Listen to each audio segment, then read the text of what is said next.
Blessings, family, and welcome back to What is the Time, a podcast about celestial timing, personal sovereignty, and living where the getting is good. Thank you so much for being here. This is your boy Zamboni. I am an herbalist and astrologer and your DJ for the affair. Where we'll be getting down and won't be coming up for air. Thank you so much. I appreciate all y'all for being here. If you want to support and help this whole thing out, I super appreciate if you would send me the amount of money that it takes to buy a coffee to Venmo, Cash App, PayPal. That is super, super helpful. This whole shit has become much more difficult and expensive than I thought it was going to be, but we keep on trucking because it's such an important endeavor. So thank you so much for your support. If you don't have coffee money, if you want to go to Spotify, Pandora, Tidal, YouTube, whatever your favorite streaming platform is, go check out Can't Help Myself. Play it 2 times in a row right quick. That would be super helpful for me. Thank you so much for being here. Today, I got my main man on board today. But before I introduce him proper, I want to tell a story real quick. So the name of this podcast is What is the Time, which is an obvious reference to using astrology as a calendar or a clock to just figure out what time it is in the world. And we can also use that to sort of dig into what even am time, like what is this? What are we even working with here? But also, this is a reference to a book that was super, super important to me in my formative years. It's a book called The White Boy Shuffle. And in this book, which is by Paul Beatty, there are these 2 characters, and they come up together, and they are sort of magical Negroes to each other. So they use their own magical abilities to transcend the normal laws of space and time, and in order to sort of build each other up and to learn and to become wiser and better people for each other, rather than for the protagonist white gaze that we sometimes see in like The Green Mile or in August Rush or these kinds of things. They are magical Negroes, but they are magical Negroes together for each other. And it's a beautiful and delicious relationship until the best friend of the protagonist, Nick is his name, Nick Scobie, he dies tragically and suddenly. And in that moment, it's a real tearjerker of a moment. And then one of the characters gets a memorial tattoo of a watch, and it says, R.I.P. Nick Scobie, a nigga who always knew what time it was. And that always really stuck with me. So today on the podcast, we got my main man, the healer, the exorcist, the prayer, my main man, and somebody who just really be knowing what time it is. My big brother and yours, everybody welcome, delicious Brian Wilkins. Thank you so much for being here, Brian. Oh, thank you, Zamboni. That's such a nice intro. And that book sounds amazing, dude. I don't know that one. Like, when did you encounter that? Pick it up? When did you grab it? Yeah, I found it in high school. My dad had it. My dad was a teacher in my high school. And, that's rough. Yeah, no, it actually was pretty cool for me because I got to see all the teachers in like the weekend time, and I was like a good student and all this. And so I sort of just like, I didn't need hall passes or anything like that. I just kind of would roam the school freely, and it was no big deal. So it was actually kind of cool for my dad to work in my high school. But so he was real big on books and literature and this sort of stuff. And so he brought the book home and gave it to me. And I don't think that he realized what was in the book or like how it was gonna go on to influence me.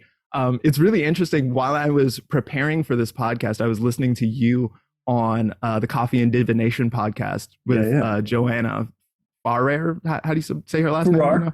Farrar. Yeah. Joanna Farrar. Everybody should check that out. It's super dope. Go listen to Brian on there. He says some great things on there, but you were talking about Francis Barton on there, and how he killed himself with a bacon sandwich. It's my favorite. As a refusal to do it, just a refusal to participate in the thing. Man. It's my favorite magical death. You know what I mean? Like it's one of my favorite things ever. Barton's a really interesting magician. So I'm still obsessed with this idea, but somewhere in high school, actually, I had this moment where I was like, what if I ended up in a camp, right? Like, or what if I ended up restricted so much in a way that I could not do the things I normally want to do? It started out actually even younger that as a kid, I was afraid I would lose my right hand. So I taught myself to do a whole bunch of shit left-handed just in case, right? And I'm now revealing a lot about my personality, like, like from that moment onward.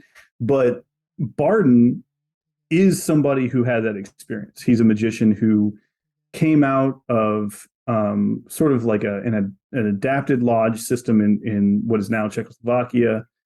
And he developed a really rigorous kind of magic, but he was in both Nazi concentration camps, and then he ends up in prison with the communists when they take over, getting arrested for magic both times. You know, and it was round two where he was like, I'm just not doing this anymore. Like, I don't believe this world is the only life. I'm sick. I'm not gonna make it. So I choose to leave. And the sad part of it, I have to say though, is that his wife was his accomplice, right? It's like she brought him the sandwich. But I mean, she's his liberator in that sense as well, right? Like, so it's this beautiful love story. That's a ride or die. It's a ride or die for sure. And best case scenario. But I just love that also, like, the like communist guards are like, I mean, okay, let him have sandwich. You know what I mean? Like what's he gonna do? And he's like, I win, I'm out. Totally. Never knew. Totally. Yeah. I love that. And it's and I bring that up because that's a major premise in the White Boy Shuffle also. So our protagonist in that book, he goes on to he's like a black kid after the Rodney King riots. Yeah. And he becomes this like famous poet and all this, and he ends up advocating for a mass suicide for black people. And the idea is that it's just a refusal. He gets married to an older Japanese woman, and he gets interested in double suicides in Japanese literature from like the 16th and 17th century. And there's this idea of like being so in love and being unable to actually do it. We're not allowed to be together or have the lives that we want. Yeah. And so we choose not to do it at all. And I always just thought that was such a gangster ass way to live. It is. Although, like, the idea that book is in a high school, you know what I mean? Like, it's already just wild. Like, this is what I'm saying. I don't know if my dad had read the book or if he like knew what it was about, or it's cool, kid. Let me just hand this over to you for a little bit. I like to think that one day you like left it around. And he's like flipping through the back later on. And he's like, oh shit, you know, like I can't believe I did this. Yeah, well, I mean, he definitely did that a few times with me. Too late now, though. Yeah, I mean, yeah, exactly. I mean, it's an interesting thing. I just heard a Zen parable that I really liked, which is some general comes to a village and everybody flees except for this one Zen monk who's just like sitting there chilling. And the general is like, I'm going to destroy you, you know, if you don't get out of my way, basically, right? Like, get out of the road. And the Zen monk's like, I'm not getting out of the road. I've decided to sit here today. This is where I'm going to sit. And the general takes out his sword and he's like, I don't think you understand. I'm the kind of man who will cut a man down if he gets in my way, right? You know, and the Zen monk says, I don't think you understand. I'm the kind of man who can be cut down rather than get out of someone's way. And I'm just like, ooh, that is it. That is the power right there. You know? Yeah. I want that going to do cool. to me. Yeah. I've never asked you this. Have you seen Ghost Dog Way of the Samurai? Oh man, long time ago. That movie, like, RZA did the soundtrack to that. Yeah, right? He did. Yeah, he's in it too. You know, he's for like 2 seconds. He kind of sees Forrest Whitaker's character and is like, "What's up?" You know. Look, but it's a fucking strange Jim Jarmusch movie about, like, you know, this guy who becomes a samurai, like lives as a modern samurai. It's got all these quotes from the Hagakure in it, the way of samurai teaching and stuff. And it got me straight up addicted to the Hagakure. I used to carry a pocket version around and like read these, like, you know, I really was that nerd in high school where I'm just like, hold on, let me see what it has to say. Yeah. Yeah, I was super big on samurai shit. I spent a while learning how to use a sword and that sort of stuff. Even Yeah, man. my best friend from that time to this day, he's an Olympic kendo player now. Like Oh, we cool. Yeah, so when we started, 13 years old or whatever, like swinging swords at each other and all this, and not only swinging, like that's where I got a lot of my sort of philosophical beginnings as well, like, Yeah. in East Asian philosophy, and also just like, this sort of like it's better to be a warrior in the garden than it is to be a farmer in the battlefield and that sort Yeah. of thing, and Yeah. just realizing that there's like a closeness to danger and death always that is worth recognizing and being aware of. Yeah. And that should sweeten life. You know what I mean? Like Mm. it's not something to make you more anxious about. It's Mm-hmm. realizing this is part of what makes life beautiful. Um, yeah.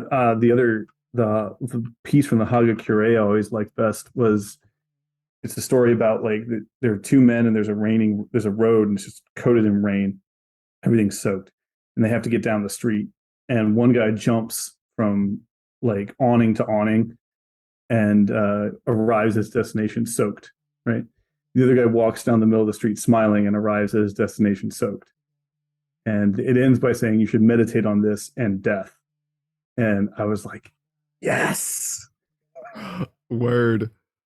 yes. Who do you Yeah, want to I be? like that. Yeah, yeah.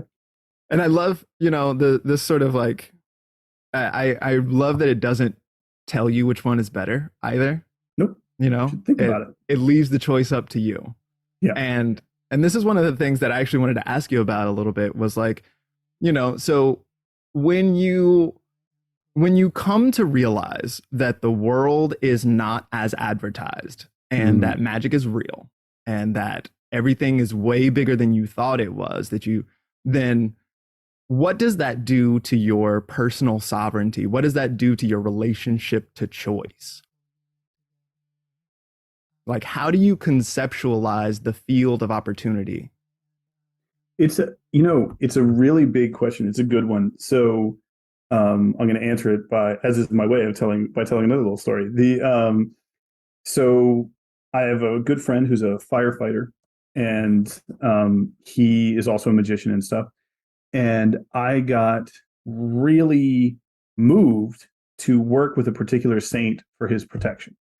And it was such a strong thing that I didn't tell him about it. Actually, I was like, I don't want to freak him out just because I had a weird dream and then felt this saint move. And so I did a novena for his protection to the saint. And I thought like, I'll tell him about it when it's done. Right.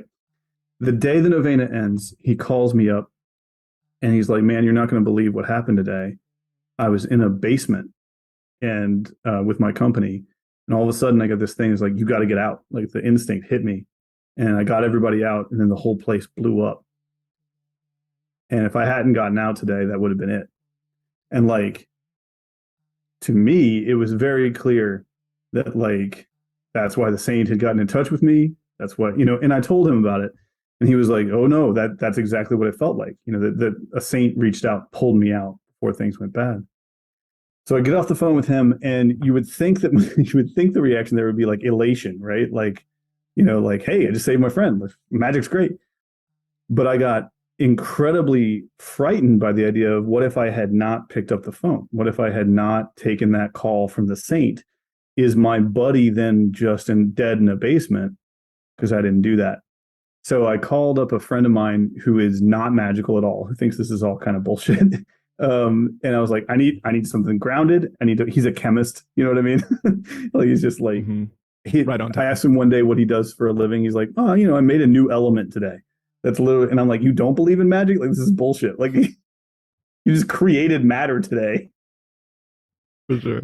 But he's like, why are you such an arrogant son of a bitch all the time? Was his question to me. And I was like, well, okay, I didn't really expect that out of this, And he's like, why do you think you were the only person that got that call? Right. How many other people were praying for that guy? How many other people were answering the spirit? He's like, from your point of view and what you're saying, it makes sense to me that we all should answer. in case we're the only one who does pick up the line, right? But why would spirit only come to you? And so in terms of personal sovereignty, I think that's a part of it too, is that it's easy to go too far with this stuff real fast and think that every one of your choices becomes essential to the working of reality, which it is, but you may not be the only choice. You may not be the only path through which love and compassion can manifest in this world. And, at the same time, we are limited in our vision. We do not know. So your choices are important in that sense. You do need to put yourself out there. Yeah. Yeah, it's hard to know when it's important, when it's not important, when I should intervene, when I should not intervene. Yeah. I've been right. Go for it. No, you go. Oh, well, I've just been spending a lot of time with this, around and around with that biokomalafe question. What if the response to the crisis is part of the crisis? What if I'm making it worse? What if I'm spinning wheels and getting myself further mired in the mud and the muck, Yeah, man. And I take I got lucky. I do a lot of Tai Chi. I got lucky enough to be initiated into long-standing Chinese lineage. My teacher was the first non-Chinese person to learn this style. It's a big deal, right? So it's a real traditional lineage. And one of the things they always focus on is that the point of contact is not where the fight is, right? So if you're squaring up with somebody and you're crossing hands, you're pushing on each other, the real point of what's happening isn't here. It's actually in your back or his back, right? And then so automatically, this thing you see is the illusion, right? It's not the heart of the conflict. And then from there, Tai Chi's goal, which does separate it from a bunch of different martial arts, or at least Wu style's goal, is not to win that fight, but to neutralize the situation so that everyone walks away free, right? Again, literally maintaining your personal sovereignty in that case, and realizing that sure, breaking this guy's arm may be a way for you to maintain your sovereignty, but it may also have implications down the road that detract from your sovereignty. You know what I mean? So the easiest way to guarantee it is that everyone walks away healthy, but and you don't get hurt, right? So to me, the biokomalafe thing is very similar. It's your initial response to the crisis is you're looking at that wrist point, right? You're looking there, and if you keep pushing there, even if you're smart about how you do it, you're not fighting the right fight automatically. You're just asking the wrong questions and coming up with the wrong answers. Then even when you locate the deeper question, if your goal is still entrenched in the fight rather than in freedom, you're still going to come up with the wrong answer, right? Then you're still fighting. But that works great for push hands. It's a little harder with environmental pollution, but it's the but I feel like the theory holds up. I just got to get smarter at applying it. Yeah, well, we also can always hold ourselves in a bit of compassion, especially when it comes to world pollution and this kind of thing. Yeah, that's for sure. There's not a single point of contact with that, right? There's more of a web. I've heard these problems described as wicked problems before, where as soon as you try to pull on one thing to that might dislodge a piece of the knot over here, but it actually tightens some of the knot over here, and all of the points of contact will do that. And so in a situation where we're looking at climate change or something like this, then it's okay, fine. Maybe I'm not the guy. Maybe it doesn't have to be all me, all on my shoulders, and this kind of comes back a little bit to what I mentioned in the forecast, which was I was in a room and somebody was looking at all of the major geopolitical shit that's going down, and we're getting closer and closer to war or whatever, and it's terrible, and it's what should I do? And somebody asked the oracle, and the oracle said, "You mind your knitting." That's pretty good. Yeah. Okay. Yep. I mean, and also, yeah, you're strongest, here. right? This is my point of strength. As soon as I reach out here, I'm already losing power, you know? Totally. How do you, so is that how you sort of square that Biokomalafe moment where you sort of like keep yourself from, because I think there's a risk in becoming inactive and not that, and you know, I think listening is an action. I think sitting is an action. You know what I mean? Like these things are valid, but like, I think some people take it too far and they're like, well, there's nothing I can do. And I don't think that's the point of what he's trying to say there. Exactly. Right. Yeah. Well, what he says is in these urgent times, we must slow down. Right.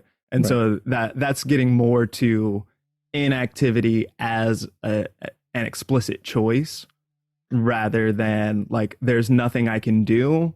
Right. Well, you know, which honestly, in practice, they feel very similar. They do Sometimes feel very similar. There's a like, Milton poem that I'm really in love with, and it ends with the phrase, they also serve who but sit and wait. And I think there's something about the kind of waiting or the kind of inaction you do, right? An inaction based in hope rather than one based in despair. Because of course, if we're just manifesting hope through our waiting, we are adding value to the universe. We are putting good things out. Or even, you know, like I feel like I get a lot of I get a life from the great wizard Ogion of Earthsea. Yeah, man. And so he sort of arrives at this place of like, no, don't do anything at all. Just sit, only sit. Don't say a word, just sit in silence all the time. And that is the true way, you know? Yeah. And that's super frustrating to people who have like jobs and shit. But you know, like to see that sort of like reminds me of what Gordon talks about like the beauty way and like, you know, like our job here is to appreciate the beauty. And I feel like what Ogion does in that moment of sitting is not from a place of like, oh, if I touch it, then it's going to break. It's more from a place of like, but this is so gorgeous.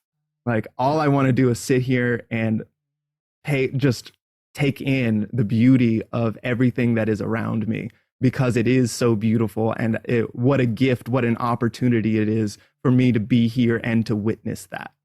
Yeah, because Ogion never comes across as like absent, right? He's very present in the space, more so than the characters around him often. Who aren't he's widely observing. regarded as a wonderful teacher and all this. Yeah. I think that's really true. That's a real, man, those books are so good. Going. Yeah. They really are endless. I've been thinking about, you know, Ged too choosing a similar path at the end. You know, again, we're sort of circling back again, because you're good at this, to this idea of the power of refusal, right? Like, because that is to some extent what's happening there too. I refuse to be the Archmage. I refuse to do these things. Ultimately he's not magic in the end. He's just a dude. He's not even doing magic. He was a goat herder. Goat herder, man. Yeah. And I remember people getting mad about that. And I'm like, this is what he always wanted to do. You know what I mean? Like this is actually like who he really is.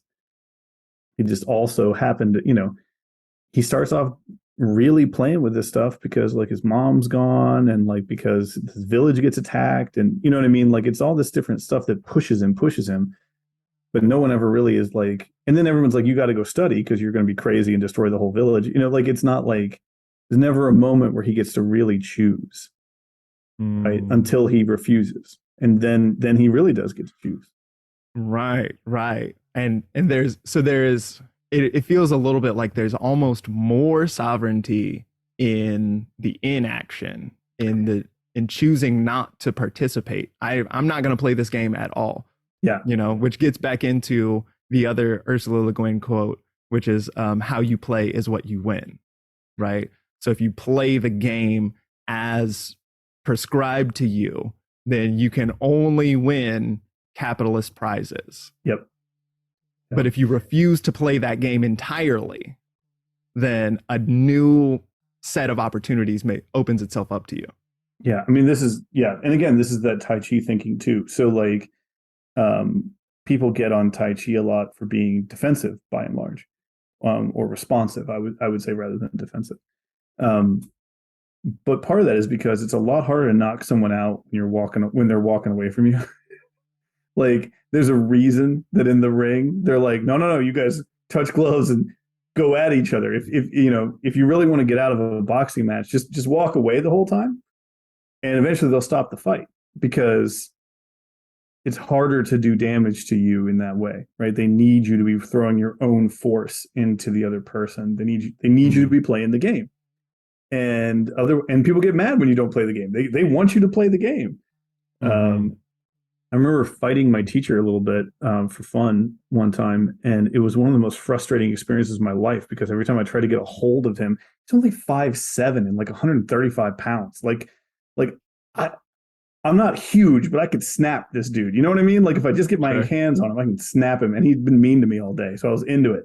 And so, but like every time you tried to touch him, he sort of just like wasn't there in a way that's very difficult to explain.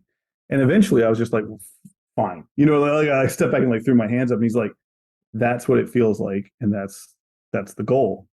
It's like, this is not worth it. Right. But to get to the other person to say, this is not worth it, and to get them to move into a new game. Right. Like that's some Sun Tzu crazy level, like Chinese combat shit right there. Right. Winning the fight is not fighting. Yeah. Not having to fight.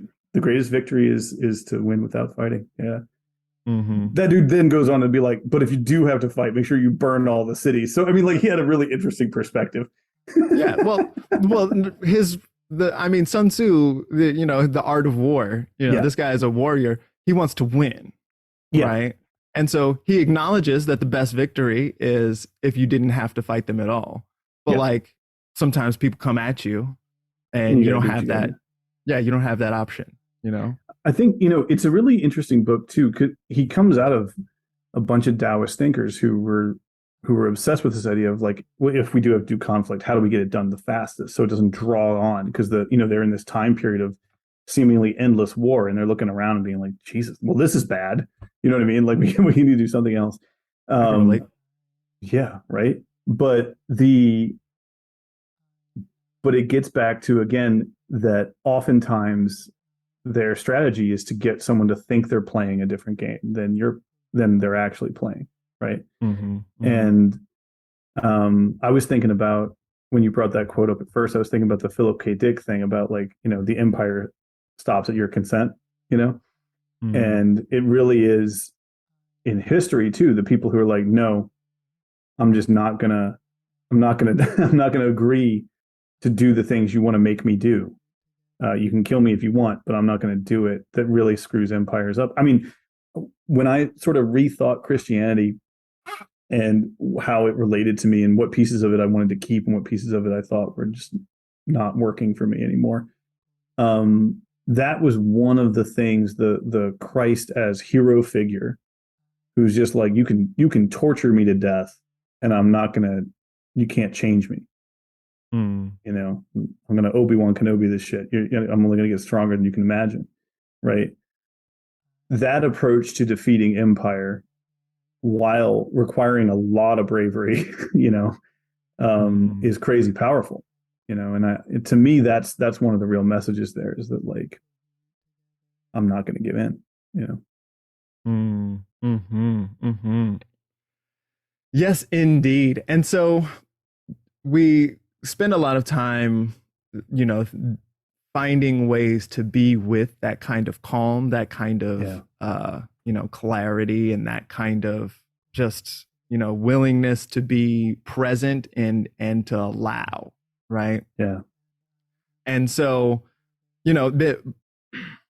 we work with that as much as we can. And yet at the same time, like, also we want to do stuff sometimes, See, this is what I love, by the way, for other people. Like, I meant to say this at the beginning, but I treasure the fact that I get to have a ton of chats with Zamboni about how to make life better and how do we work this stuff out.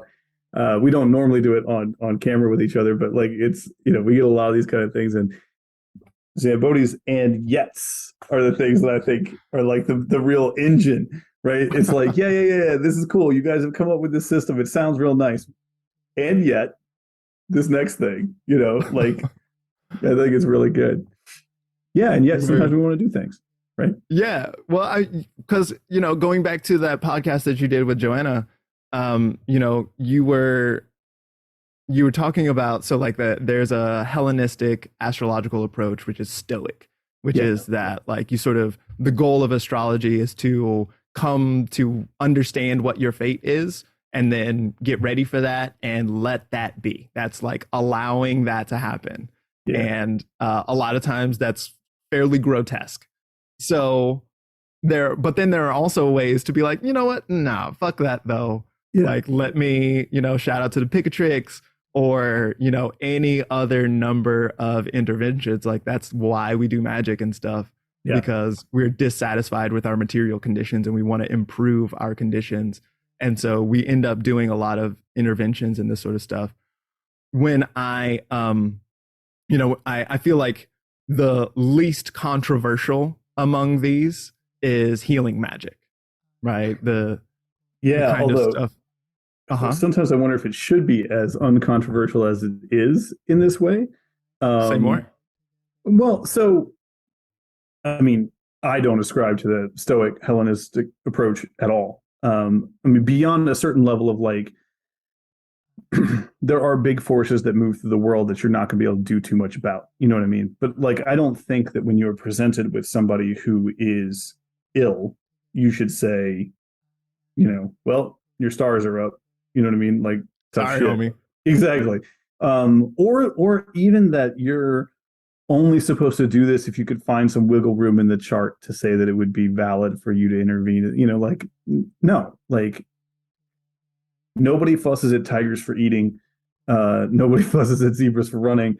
Like, nobody fusses at me for being a human. Like, and part of my humaning is to set right these things that are out of joint, right? And to do my best with this. So I don't ascribe to all that. However, at the same time,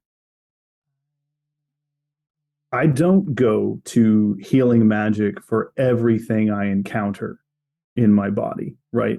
Like if like there's a point where I don't want to treat it like taking an aspirin, right? Like if I get an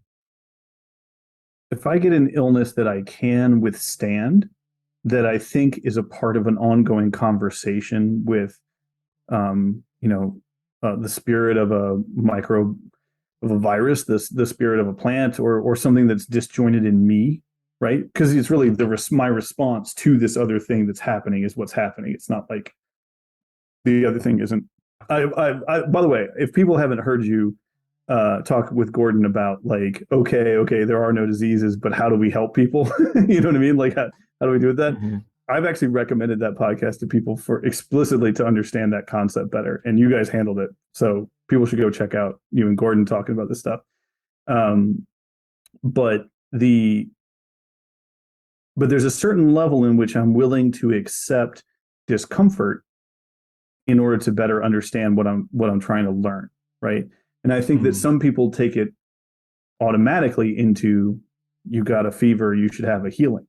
And it's like, maybe, you should certainly do some meditating and some breathing and all your stuff. But like, are you going to go full conjure a demon kind of thing? At the same time, when my son was having trouble breathing in the hospital, it was like, any spirit who wants to show up and fix this problem, I'll cut you a deal. You know what I mean? Like, so, and I don't think I was wrong at that moment. In that case, it was Saint Gwynethort. And thanks and praise to our dear dog saint who looks after children, who came in that particular case. And I'm glad that's who it was, not somebody darker, because I probably would have signed on the line. But like, I think anyway, my main point there is that like, I think there is some fodder for thought with healing that we should approach with some patience and some discernment and be humble about. As well as, fuck it, let's just rip the Band-Aid off and see if we can do some amazing magic to help this person. So, I feel both. Yeah. Well, I mean, it's so funny to hear you being so cautious, because literally every week we get together and do healing magic. Like, yeah. Well, I mean, I expected you to be all like, yeah, man, let's fucking do it.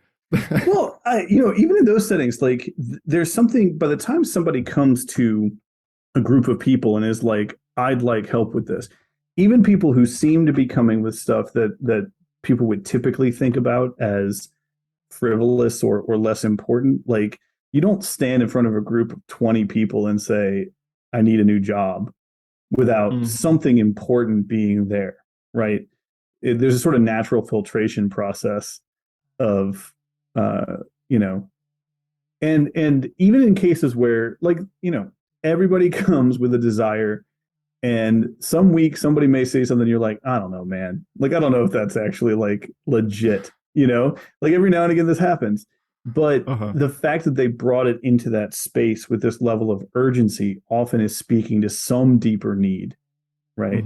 I think very few people just casually do that, so so yes, I'm cautious up to the point that it's time to go, and then it's go time. You know what I mean? Then I'm like, let's do this. Like, totally. Yeah. Well, I mean, so you have having done not only this regular healing intention that we do every week, but you also have a history of doing exorcisms and all sorts of other stuff. You just recently wrote a book / deck of cards called A Wheel of Small Gods, which is aimed at this style of magic and in prayer. I'm not sure how to say it exactly. Magic's fine. Yeah, right. Yeah. And so you've got a lot of experience in that space. So and we've been sort of discussing that a lot here on this podcast. And so I wonder if you were to design a healing protocol for a person, for like a generalized healing protocol, like everybody, no matter what their ailment, they should go through this process in order to be healed. How would you design that? So I talk about this a little bit at the beginning of the book, in that my contention is that, at least in the sort of European Hellenistic tradition, right, from that our largest thing has always included several elements, one of which is magic, right?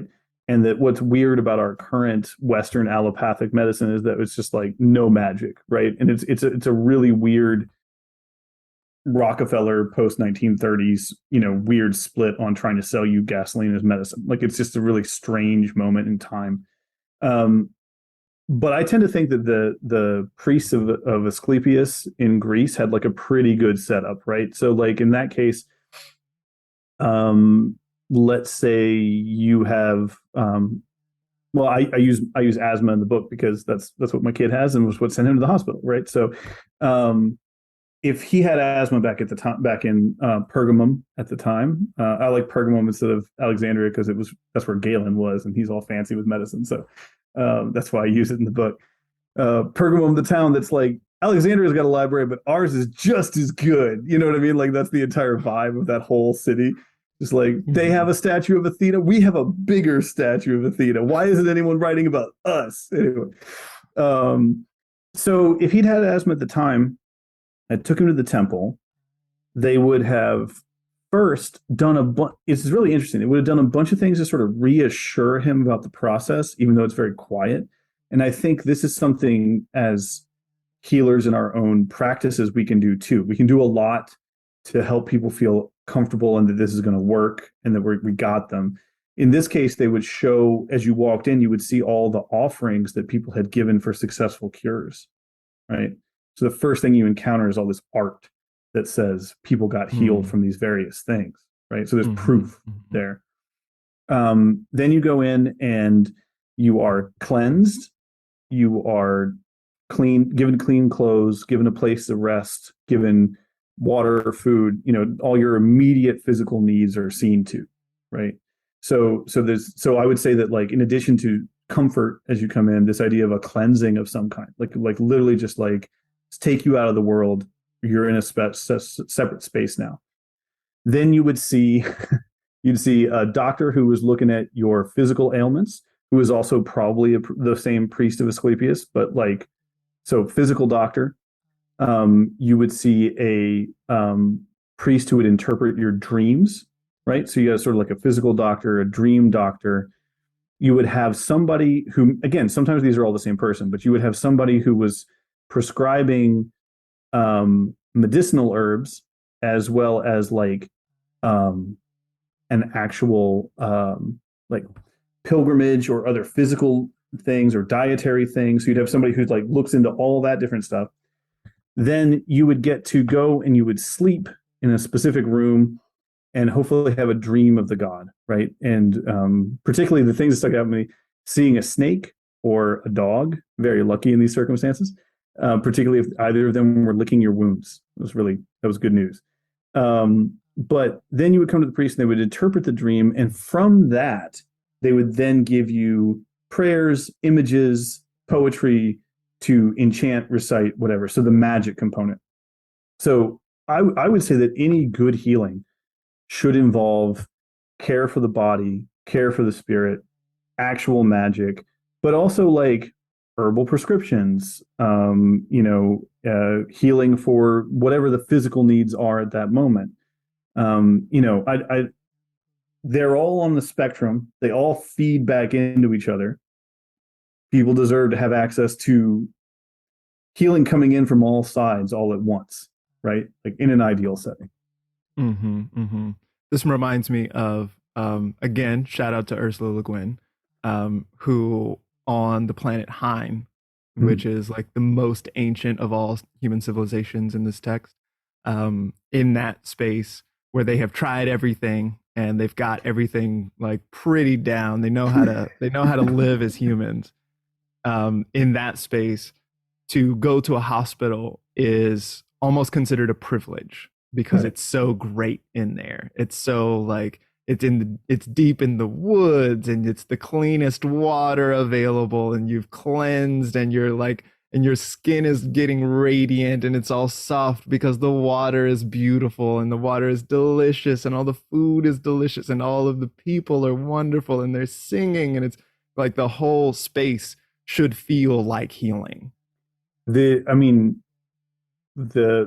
healers of Greece and Pergamum would have agreed, right? Like, so like, I mean, their temples are always in these beautiful places with these like amazing springs and everything else in there too, because they also thought this was part of proper healing process. By the way, it was often free. This is something else that people don't realize, that like the Greek city-states often provided a salary for the doctors. And then, if you were in town, you were provided for. And part of this was considered a religious obligation. Part of it was very practical, that plague sucks. And if you can very quickly kind of snuff that out, that's real great in the ancient world, And so, but like, there's incidentally, something I mentioned in the text too, is that we are still living in this world just impoverished of the beauty and the magic, because the exact same chemical compounds that are in modern inhalers were used in Hellenistic Egypt with sort of different delivery devices. So like they would have suggested a plant from which we get our stramonium derivatives, which are still in a bunch of inhalers. And the way they would have given it to him was a clay tube with water in the plant in it that was heated to produce steam. You know what I mean? Like it's that he would have inhaled in order to change the spasm. I mean, Galen and them knew that asthma was spasms in the lungs, the muscular spasm. They knew it wasn't an airway difficulty in the same way, right? So like it's not that these people knew what was up, right? Like they understood what was happening. They weren't able to make stuff as shelf stable, but like that's a matter of degree. And so these people are the people who are saying, P.S., you should totally do magic, right? Like, so one of the reasons, and you're right, I do tend to go a little bit ham with the magic stuff when we do healings and everything else, because it's missing so much right now. Like we're at such a deficit that throwing extra magic at things seems almost essential at this point. And the other piece of that is that like it's not in a vacuum. Like there's a whole propaganda of curse magic coming the other way that's saying like, magic isn't real. You have to,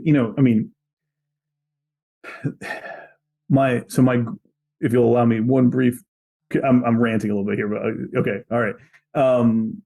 You know, this idea that big pharma will save you is something that I find incredibly toxic. So like my grandmother died from Vioxx, right? So like she was part of that group that was given the Vioxx pills, told it would be great for her pain, and had a sudden massive heart attack, boom, and was gone, right? And it was at the time her doctor suspected that something was wrong, right? And that something had gone wrong with the medicine. And he was messed up by this, by the way. Like, you know, he'd been her doctor for 20 years. Like he knew her intensely. Like this was rough on this man. And he told my grandfather later that he was sure that's what had happened, right? 5-10 years later, they come out and they're like, yeah, Vioxx killed a ton of people. And you're like, you guys knew this. You guys made this a profit thing. You suppressed other evidence. You pushed on this. I mean, you know, it's like the stuff with the SSRIs recently too, where people are like, hey, serotonin may not even actually be a thing that works for depression, right? So it's just, you're exposed to that propaganda and that magic machine constantly. So we need magic to change that story around and remind people they have power over their health. They have an amazing power over their health that is not being used currently. Yeah. Mm-hmm. Mm-hmm. Yeah, it's really really helpful to think of the propaganda campaign that comes from big pharma and whatever and all the rest of it. It's really helpful to think of that as magic in the first place, like that is curse magic, or you know, because we talked about with Gordon, we talked about diagnosis as curse, right? So this idea that you have such and such a disease or whatever, and you know, and someone who's got authority is going to tell you that, and then now you have to live with that diagnosis, or like, you know, that can be something as magically powerful as whatever, you know, like as conjuring a demon or whatever. Yeah, well, and so often the answer is, and now you have to buy my product for the rest of the time. Like, you know, even allopathic medicine in the 1930s wasn't necessarily trying to get you to take a pill for the rest of your life, right? Like it's a different game. And so I think that's something that people aren't always aware of, that like a lot of time, I mean, look at the Oxycontin stuff, right? Like they were just intentionally addicting millions of people to drugs. This is a drug cartel, right? And so like, how did they have that happen? Well, they used magic. They used a glamour to tell you that this was going to be healing. They, you know, they put out advertising, which is this spell, definitely a spell. I work in advertising and growth marketing to make some money all the time. I will tell you, it is magic, 100%.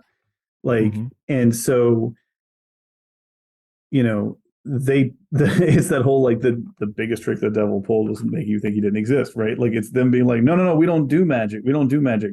Pay no attention to these spells we're throwing at you. That's hopefully going to addict you to our product. And we're the same as we are a tobacco company, but look, we put a red cross on our thing, so we're healthy. You know, like I mean, it's the same approach, right? And so.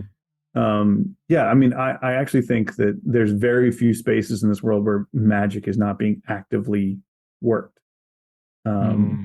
That it's almost always somebody's doing something, whether they call it that or not. They're trying to manipulate reality to their advantage, right? Yeah, well, so that really feels so resonant. This idea of distorting imagery and in order to manipulate or to you know, move a power dynamic in a particular direction. All this stuff feels really resonant with the sort of mess that we described before with the wicked problems and climate change and all the rest of that, right? But then also you know, we can see that we can contextualize that in this moment that we're living in right now. We're currently still in the dent that the crater that Saturn and Pluto left. So we had this major Saturn Pluto conjunction in 2020, which then sort of like scooped out. Yeah, some shit happened in there. I don't, I'm trying to remember, what was 2020 like? I don't know. Yeah, well, if you can't remember what 2020 was like, then that is probably pretty common. Yeah, like, actually, that's true. Yeah. Like who even knows what happened during the time got super weird during that time, and like days ran together, and what was even happening, and like the propaganda machine, no matter who you were listening to, it was loud as fuck. Yeah, so to 11 for sure. Yeah. Right. And so we're really like living through this major Pluto moment. And that's part of what Pluto does. A lot of times when I think about Pluto, I can definitely think about power dynamics and this kind of thing. I also really like to think about the funhouse mirror, right? This idea of like you look in the mirror and you see a reflection, but it's not exactly right. And looking at that reflection can then put weird ideas into your head that then, maybe you get dysmorphia now or something like this, right? And so it can sort of poison what's going on in your head. And that's kind of how Pluto operates. Also, one thing that's very important about Pluto is a relationship to the dead. Pluto is the name of both the space that is, as well as the ruler of the underworld. Pluto and Hades is the same thing, right? And so Pluto is this character that really has to deal with the dead, and as we have sort of lived in this moment of like a distorted idea of what even am death, right? We're in a moment where we consistently like run away from death, and in doing that get closer to it all the time. It's, one of the more horrifying things of the pandemic period, particularly in the beginning, was when they were isolating people to die alone, and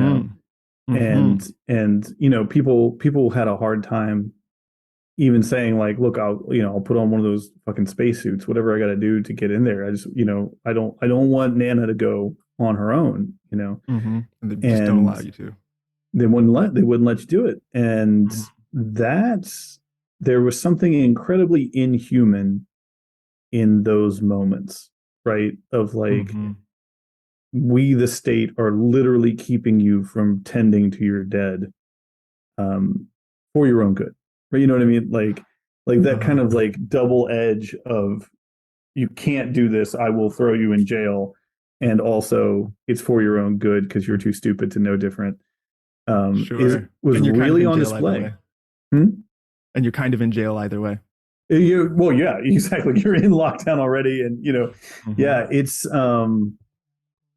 it was a particularly harsh display of that kind of power, and I think a lot of people kind of passed it by because they were scared, or they didn't know what was going on. But like, it's enormous fear is another good Saturn Pluto word, right? Magnified, and that's again the sort of like funhouse mirror, terror moment there too. Like, you're terrified, and it's actually just your own, chest of drawers that you've looked at your whole life. You know what I mean? But like, now it's a monster that's coming to eat you. It's that kind of thing. And although it's weirdly revealing at the same time, right? Like, it's weirdly like there are some things they kind of can't hide from. You know what I mean? They kind of can't do that.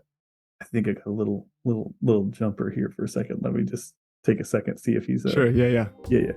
While DB is putting that baby to sleep one more time, let's talk a little bit about how you can support the ZamboniFunk enterprise. Thank you so much for being here in the first place. If you just let this play to the end, that by itself is super helpful. You can also go to Spotify, Pandora, Tidal. You can find Can't Help Myself, and you can turn that song on 2-3 times right in a row. That would be super helpful to me. Those things are free and easy to do. I would really appreciate it if you would do that. You can also send me a tip via Venmo, Cash App, PayPal. It is super helpful.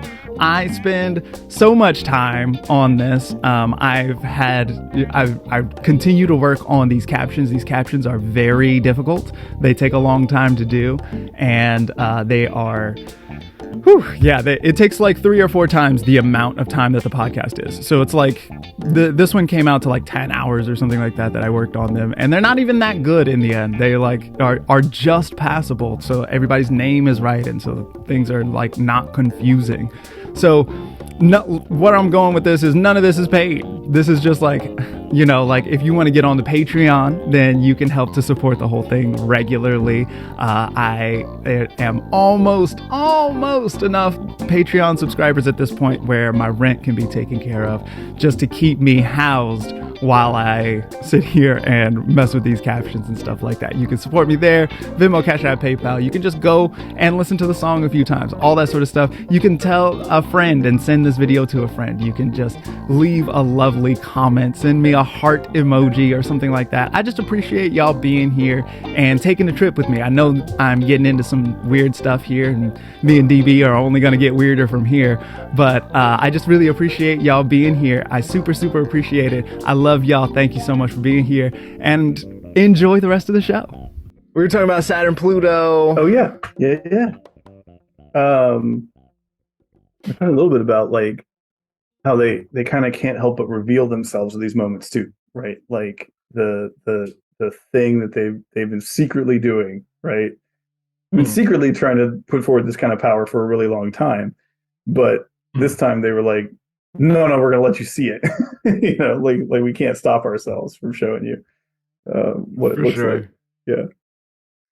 Yeah, and one of the things that has been that, so before Saturn Pluto happened, Saturn Pluto was in Capricorn, and before that happened, then Chris Brennan did a forecast about Saturn in Capricorn with Austin Coppock and Patrick Watson. And Patrick Watson was really heavy on the bondage and the slavery imagery. Right. He was like super thick on like, so Saturn is really good at boundaries, or is really good at restrictions, constrictions. Saturn loves a good jail or cage or something like this, like a way to stop movement from happening. Arrest is a good Saturn word, right? Right. And then Pluto will magnify that, right? Pluto will telescope or microscope. It'll like make an enormous image of the Saturn thing, right? And so you see Saturn Pluto happening. It's associated with the transatlantic slave trade, for example, and some of the most horrific atrocities known to man, as far as keeping people in camps or in cages or this kind of thing, restricting movement and doing real harm to people across time. That's associated with that signature, And so I think that it's really interesting that, so then to move through 2020 and, like the entirety of the West is on house arrest or something like that, and so it's like the biggest imprisonment that's ever happened in the history of the world or something. Yeah, I mean, because also, so much of China is also under some kind of house arrest. You know what I mean? So like you're literally talking about 90% of the human population is under some kind of movement restriction, Exactly. Yeah. And if you're, and then there's this whole situation also, like I was in New York at that time, and it was like you were only allowed to ride the subway if you had certain papers, if you were like a nurse or something like that. And so it's like, like this whole, it got super, like all of the things that you think about when you think about like massive house arrest or whatever, and like you got to show papers, like all that happened. And so it was super, so that was really something that was like a really big deal. And then now there's all this talk going around as well this year, the return of Pluto in the United States. In the United States chart, the Pluto is back to where it had was at the origin of the United States for the first time in the United States' history. And so then there's this idea of the return of Pluto things. We can expect underworld themes to show up. We can expect the funhouse mirror and the distorted imagery and having to engage with the dead and the ancestral lineage and all this sort of stuff. And we, as American people, we're both from the United States. We are currently in the United States. And so as we sort of sit here in this moment and we are thinking with things like inaction and refusal, and in urgent times we must slow down, and all the rest of that, another good one to throw in there is stay with the trouble. Yeah, right? for sure. We are. Yeah. Yeah. Talk. No, I was just going to say, that's one of those things that like is a Donna Haraway thing, and that Gordon has passed on to us to sit with, and like is absolutely invaluable, I think, in terms of like, there's a sort of thing about like, being a magician. It's actually, to be a good magician is to actually look at the world very clearly and to try to act honestly inside of it, right? Like, it's not that magicians don't tell lies. That does happen, but they should be doing it for a bigger truth. You know what I mean? Like there's something going on there, that truth is something that should be very important to magicians. And so to sort of like put blinders on about reality, or blinders about where you're coming from, doesn't work. You know what I mean? Like it makes your magic worse. It makes you worse as a person, for one thing, but it makes everything you try to do worse. Where again, like you've been saying, you end up perpetuating the system that you are in, whether you intend to or not. I mean, this is one of those things where people will say, like, is systemic racism real? Is this a thing? Does this happen? Blah, blah, blah. And it's like, if you don't take a look at the world in which you were born into and the conditions that were created in it and what's happening, you are not really staying with trouble, not really getting it done. You're only doing half the story, at best. And in so doing, you undermine the foundation of your magical practice. Yes. Which then weakens your efficacy as a person, as a magical unit or individual or being, as a light, as an anima in the world. Yeah. You weaken that by not paying attention to this whole picture. Now, I know that that's been a super big part of your practice, and I know that not only Gordon, but a lot of folks have been really talking a lot about ancestral practice and ancestral remediation and getting in touch with that, as well as the necessity of staying with the trouble around that. And I know that that's been a big deal for you. Would you tell a little bit of that story? Yeah, I'm actually going to this, Samhain, Halloween, All Saints, whatever you want to call that time period there. I'm actually going to be starting to work with my mom's line in particular, which has to this point been not nearly as addressed. So one of the things that I became aware of over the last couple of years doing ancestor work, doing genealogy. Well, let me back up. So I was aware that my family was involved with the slave trade and people who were bringing slaves to the U.S. And had been part of the sort of plantation system in the South. It wasn't abundantly clear in the beginning of this journey, like where that sat, but that was always part of the family story, right? Like, we were part of this system.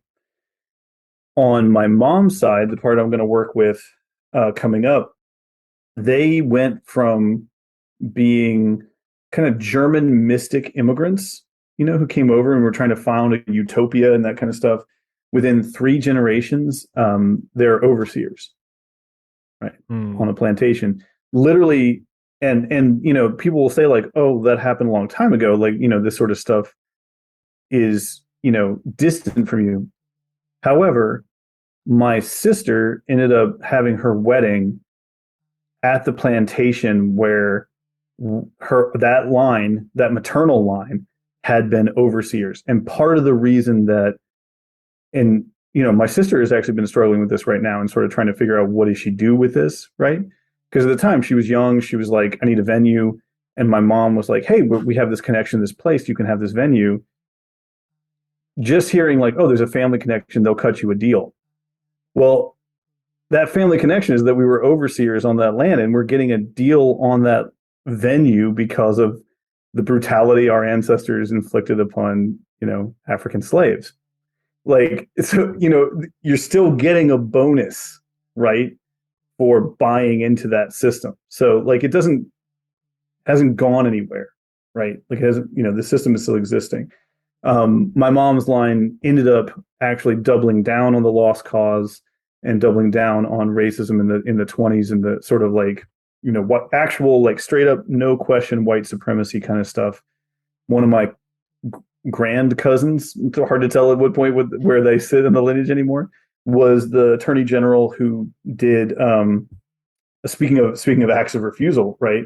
Was the group spearheaded the groups that refused to integrate, right? And so just took their kids out of school for 2 years rather than integrate, which was called massive resistance, which is one of those things of like, are you really resisting? You know what I mean? Like, are you really just perpetuating the power system?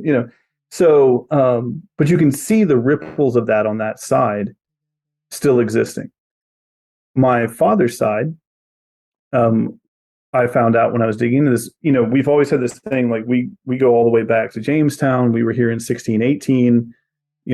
My family's been American in a sort of like European American sense as long as there's been European America, basically, right?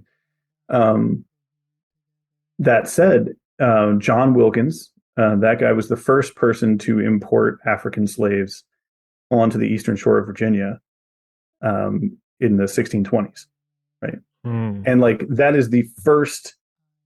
There are some backdated records in terms of like a ship's manifest that shows he showed up at this point in time. Another note that says, he moved to the eastern shore after some of the massacres and wars that were happening. But the first time you see him in court talking is connected to he brought slaves to the shore, right? It's his legacy in that sense. So it's not just, and you kind of, I think everybody would like to look back at their ancestors and think they were good. You know what I mean? Like times were bad. But they stood up and did some good things, No. No, he did not. He introduced, he didn't come up with slavery, right? Like he didn't invent it, but like he pioneered, you know what I mean? Like he wanted to bring this in. Yeah, exactly. People were like, wow, that John's got some great ideas. You're like, fuck, dude. So this has cropped up in my own life in some like funny ways.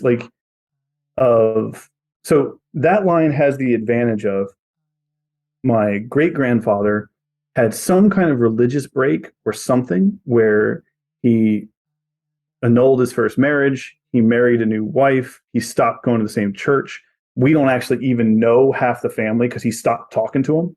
I have no idea what happened. My best guess, it was some kind of religious conversion connected to his marriage, right? But he began, he was known, he hired black workers at the same wages, which he got a bunch of shit for. He did deals with black families in public, shook hands with black men in public in the 20s in the South, which he took a lot of shit for. He basically felt it was against his religion to further discrimination. His son helped to integrate his union with the railroad workers, brought me up saying like, here, these are the black men I work with. This is, the men I respect, introduced me to them as that kind of thing, worked in the church about it. My dad has done a ton of work trying to integrate churches. And if you've done church is the most segregated place in America Sunday morning. It's true. Sometimes for some not good reasons, but like, listen, like if you've ever seen white people try to clap at a black gospel church, it's maybe something we could take some time with of just like, we don't have to, do we have to do this one? Maybe it's, just listen. You're used to listening, just sit and listen. It'll be okay. Make a joyful noise. It's fine. But no, my dad my older brother is white, and I used to specifically try to trip him up. So I would hit fancy stuff on the claps, and it would throw his whole shit off, and I just did it for laughs. It was so much fun. You're like, I'm trying to count. I'm counting. You can't do. Friends don't let friends clap on 1 and 3. They don't. They really don't. But that meant that I grew up going to marches. You know what I mean? Like I grew up like doing this kind of stuff. So like that line has people in it who have been trying to do what remediation looks like for I'm the fourth generation of people trying to stay with the trouble and do something else over there. On my mom's side, she's the only one, and that includes her current siblings. You know what I mean? Like she's the one who's actually thought about it. But I used to work in college. I worked at Colonial Williamsburg. And so if people don't know, it's a reenactment kind of thing, and you do history, right? Weirdly enough, they don't show a lot of slaves there. Although to be fair, that has changed over the years. They do more programming about slavery now than they used to. But there's this thing that happens where you get hired in your orientation, right? And they do this normal thing where they're like, let's split everybody up, and you go and you sit down with somebody. And I got paired up with this black girl about my age in college, and real cute. And so I was like, okay, this is great. Like I didn't get paired up with that crazy dude over there who was talking into his hands the whole time. This is fantastic. I'm excited about this. And the whole game is like you're supposed to introduce the other person. And so we start, you just have name tags with your first name on. So we start going back and forth, and like, I'm a history major, she's a history major. I'm interested in this kind of, she's interested in that. She's like, well, my family's from North Carolina. And I was like, oh, my family's from North Carolina. And she's like, well, my family's from near Rocky Mount. And I was like, my family's from near Rocky Mount originally. That's really cool. And then she's like, what's your last name? And I was like, Wilkins. She goes, that's my last name. Mm. And we had a moment, two history majors sitting there being like, oh, this is a thing, right? This is a thing. Mm-hmm. So she sort of smiles about it, and we talk a little bit more, and she's like, this is going to be fun. And I was like, fun? Like what? But turns around and they asked volunteers for who's gonna introduce their partner first. She's like, I would love to. And so she stands up and she goes, y'all, I didn't know this was going to happen today, but this is my cousin Brian. And like people were shocked, right? Mm-hmm. Like she was doing something really interesting there for herself. She was claiming this situation. She was managing it and putting forward something interesting, but she also knew she was causing discomfort in that room, because those people did not want to stay with the trouble that these two young kids whose families are connected by this tragedy. Well, tragedy, but like enacted by one person. You know what I mean? This is sort of Macbeth when we're talking about tragedies here. And that we're back in this space together, and she is not going to let them walk out of that room without thinking about the fact that we are, in all likelihood, blood related. Mm-hmm. Mm-hmm.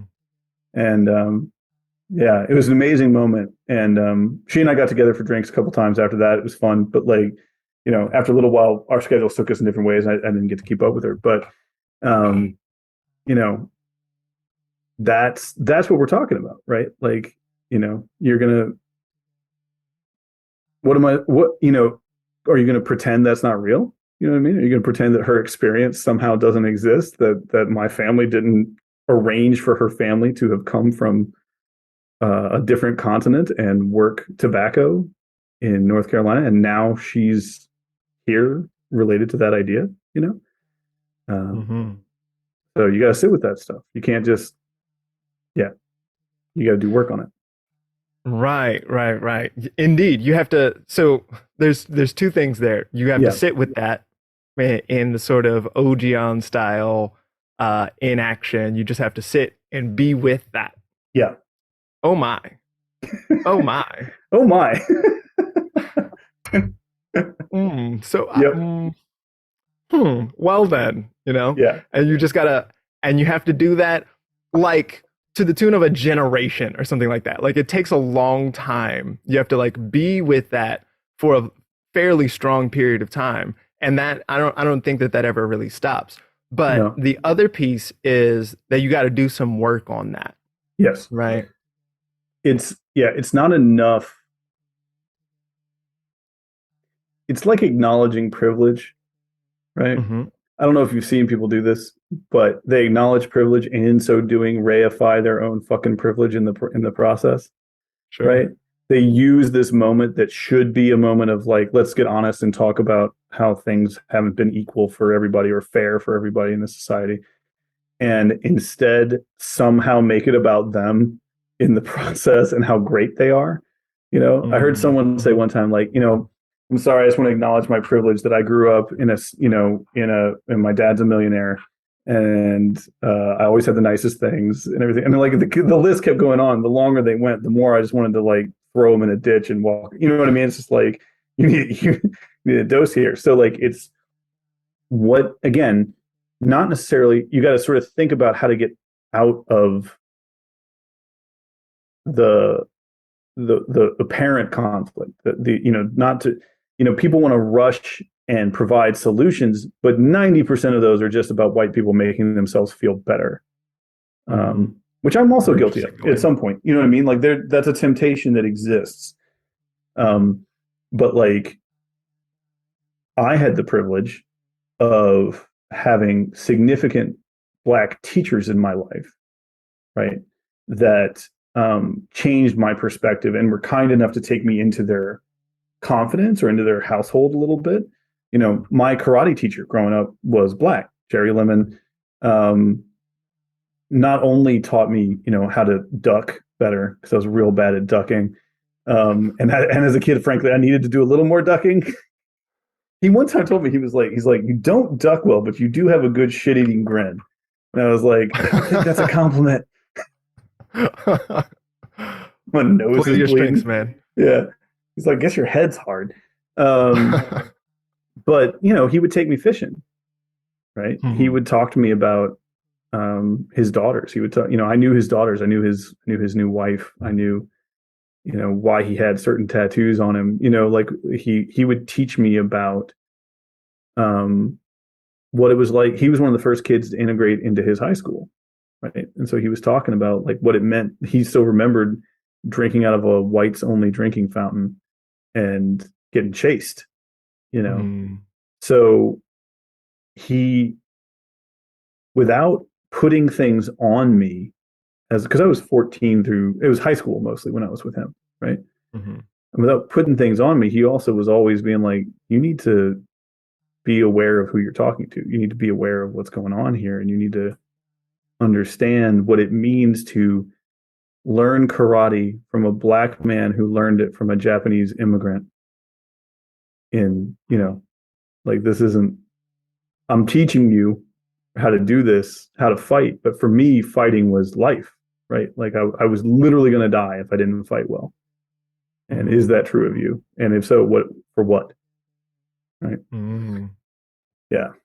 And, I also had the pleasure of being taught by Wando Achebe, who is Chinua Achebe's daughter, in that same period in Leesburg. That's a longer story, but she taught me a lot about how to do this kind of shit, or at least what it might cost to really do some work.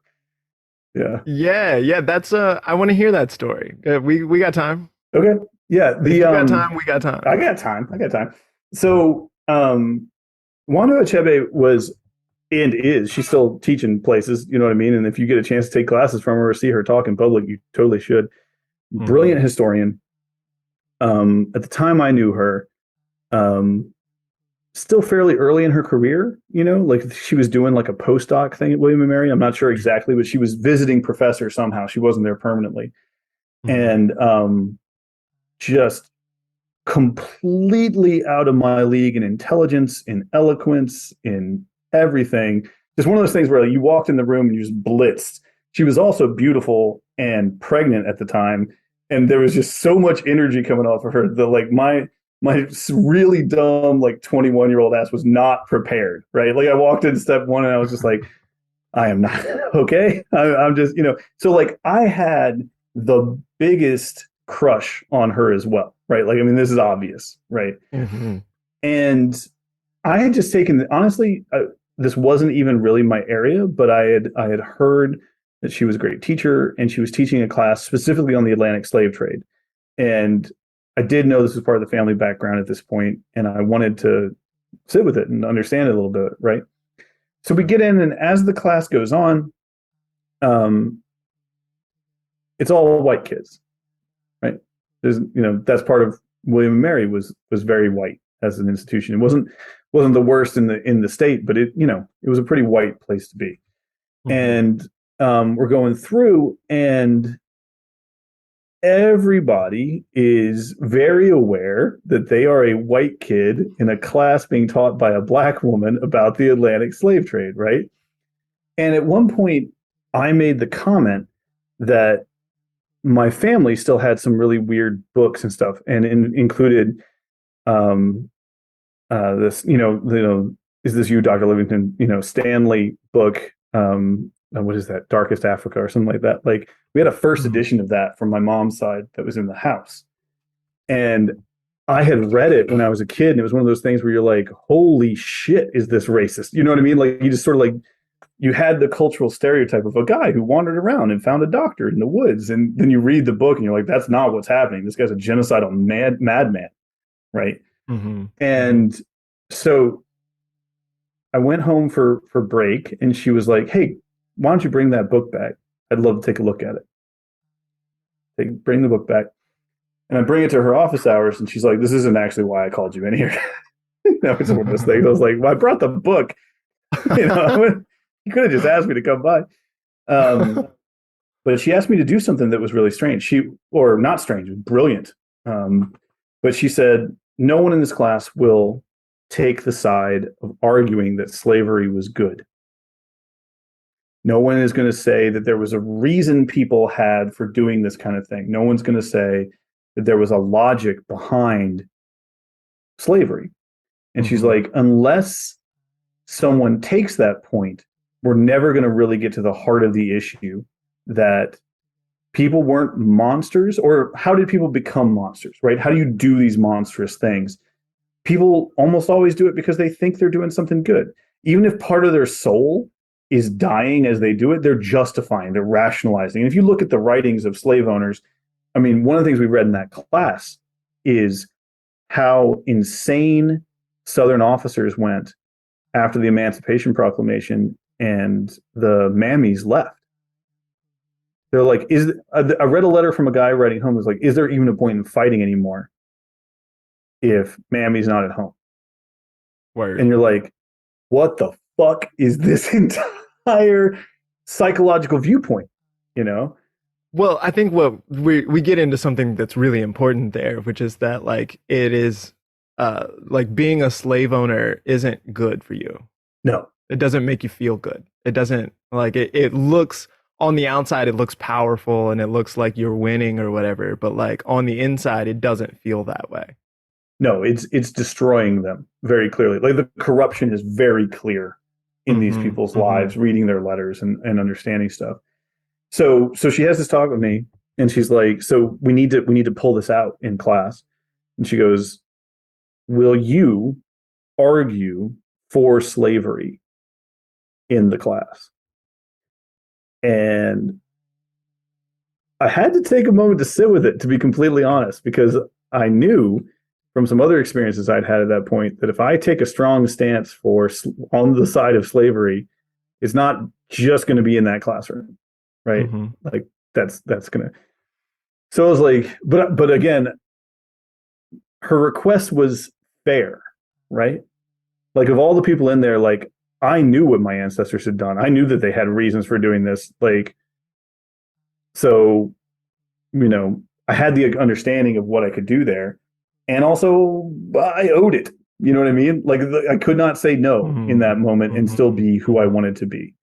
So I said yes. And so I spent the next month, 5 weeks, arguing as hard as I could for slavery over and over again. And it made some people pretty uncomfortable because, again, I as we said, until I hit I'm cautious, but we've hit the point, and now caution's gone to the winds. Like, if I'm going to do this, I'm going to do this. And so my goal was to disrupt them as much as I could with this, which, by the way, was psychologically very, very difficult. I would feel sick often after the classes and stuff. And she was very good about watching me about this. She was very good about kind of checking in and making sure I was still doing okay. But there are still people from William and Mary in that time period that, as far as I know, believe that I'm a full dyed-in-the-wool racist, that I believe slavery was good, and that was the thing. But it made them stronger. I think they actually left that class. So, that's one of those moments of like, was she 100% right? Was she wrong to do this? I think she was right. I think this was a brilliant pedagogy and brilliant teaching move, but it was pretty bold. Right. Yeah. So you say that they got stronger, they got better. Yeah. Speak to that a little bit. Well, so, I mean, I did too, by the way. Like, we'll come back to that in a second. Like, this made me much more ardent and understand things better.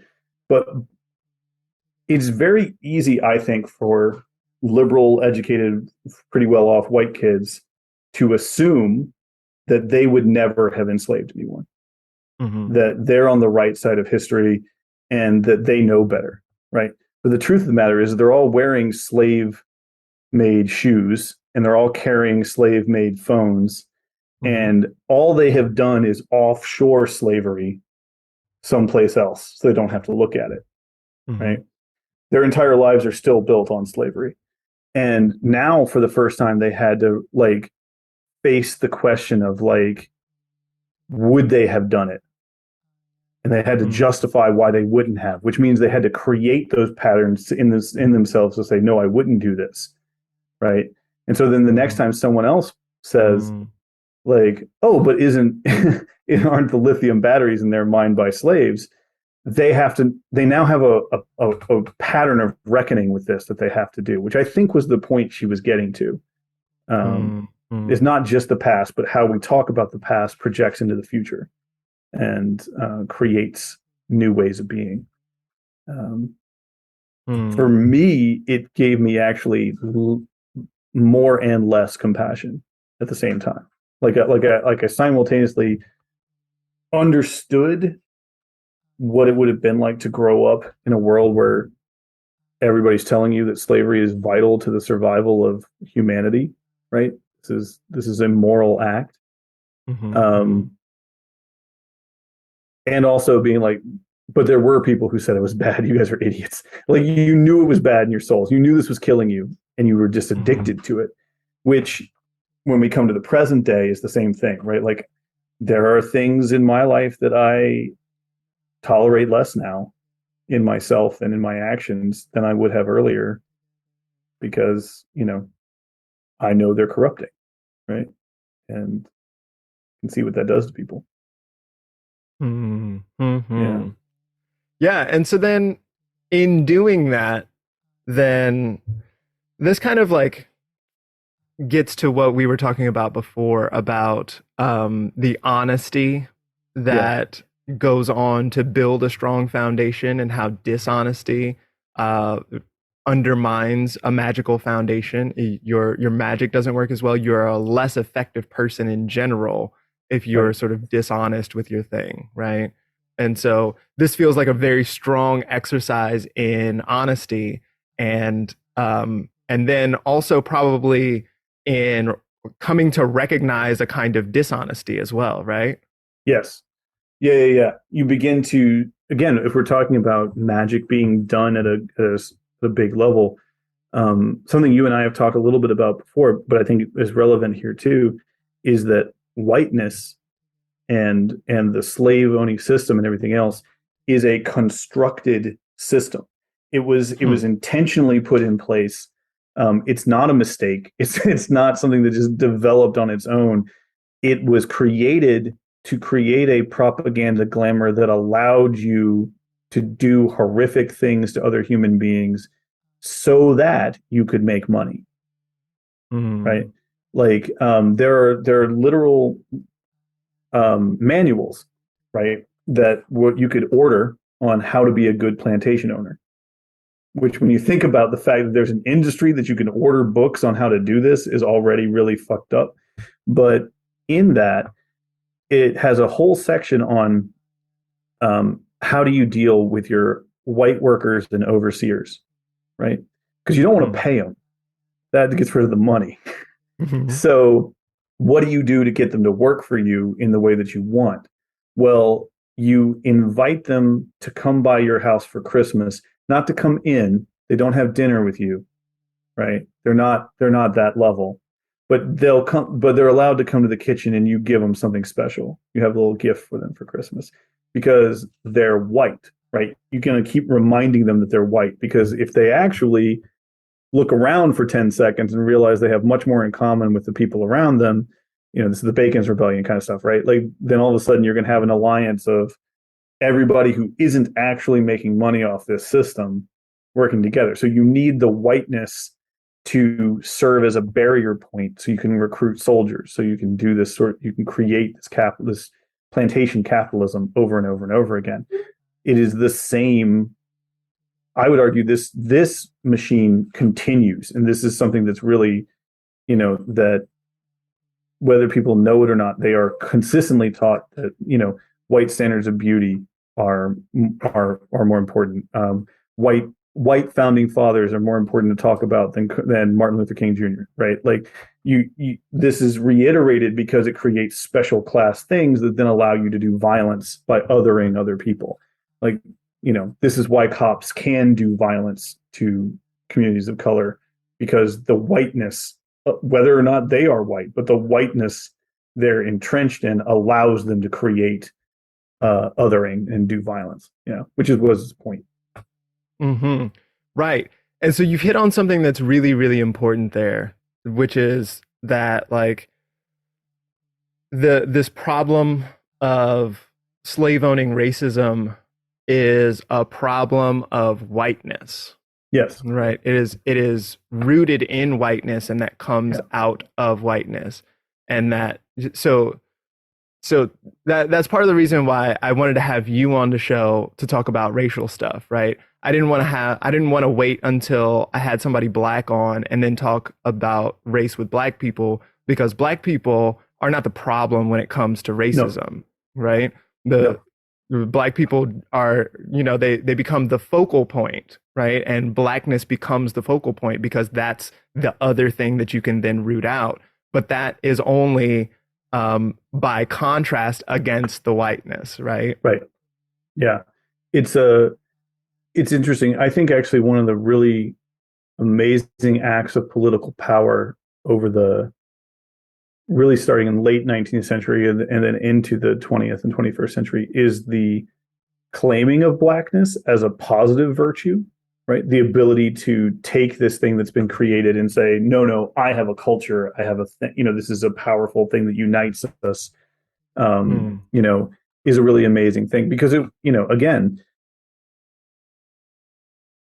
other than probably some similarities in skin tone prior to, chattel slavery being a thing, we're looking at vastly different cultures and groups and tribal groups and kingdoms in Africa. Like, they didn't see each other as all, African Americans. You know what I mean? Like, that's not a thing that they probably didn't even see each other. They didn't see each other as Africans, right? Sure. Like, they saw each other as had their own nations. Yeah, my own nation. This is the thing, And sure, that when they start seeing these invaders and these colonizers, there's a lot of people who do start seeing a sort of a larger identity that they create, but like, it's only the lens of those, because the guys buying slaves didn't care. You know what I mean? I'm allowed to enslave you, therefore I'm enslaving you. That's all. That was the end of the story as far as they were concerned. And they did everything to break apart those different identities. That's the other part, is active destruction of culture. And so, again, I understand why people with European ancestry do not want to attach themselves to the idea that being white incriminates them in this system, right? Like, I understand that resistance. Like, well, what did I do? Isn't it also racism because I'm white and now you're being racist against me? Blah, blah, blah, blah, blah. It's like, no. This is a constructed system of identity, which most white people, unless they are actively resisting it, are buying into, right?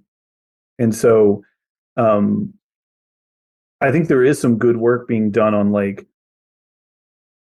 well, wait, if I don't buy into whiteness, what do I do? You know what I mean? Like if I do try to identify myself in a different way, what does that really mean? What do I need to do to make that authentic and not just a glib statement that no, I'm not, I may look like this, but I'm not white, you know? Like Yeah, that to me sort of like gets into the same reason why Gordon is so animate, or he's cares so deeply about the word animist, right? right. Because that word is deeply troubled in its history, and staying with that trouble is, and the like all of the anthropological significations that came with that, this idea that like animist people are brown people who don't know better. They don't know that mountains are mountains and not spirits or whatever, right? That's what that word animist means, and so that's why he uses that term as a sort of reclamation of that term, and sort of pushing back on that, and sort of coming into the idea of animism as like everything has an anima, or that everything is alive or something like this, right? And so I feel like whiteness sort of has this same, there's still a charge in that, right? You can't just be like, I'm not white, like not me, you know? Yeah. And I feel like we also, you know, we can also expand whiteness, right? Because whiteness is not simply it's not just a skin color at this point in the game, right? We can talk about settler colonial values in general. You know, like I would hesitate to be like, oh, like Jay-Z is not implicated in the settler colonial system because he's black. You know what I mean? Because he comes from a, you know, he also comes from a legacy of slavery and all this, but like, you know, but now he's at a point in the game where, you know, anybody who's got a sneaker deal or something like this, like where, you know, where are they at? Yeah, you have to reckon with it. You know what I mean? Mm-hmm. Like he has to figure a way to not get caught in that trap, right? Because it is still setting traps for him, right? As far as it goes. And yeah, I you know, in general, I think settler colonialism is probably the more, not always more useful, but it is a useful term for this system because it allows people to kind of pull apart that taker nature that's happening there, right? The justification of like, well, I don't think anybody's living here, and people are like, we live here, and they're like, no, I don't see anybody living here. I want to move here, so no one lives here. And you're like, the fuck. And you know, it also, you know, in some ways explains the project of whiteness again, which is inextricably linked with, but like it explains it, what happens when you encounter the various, you know, Indian or Native American tribal groups as they come across. Well, you know, they're not facing the same in North America from the 17th century onward. They're not facing the same slavery system by and large, right? But they are still getting that violent effect of the settler colonialist structure, right? That is still, again, very much wrapped up in race. It's not you know, there's no pulling them apart.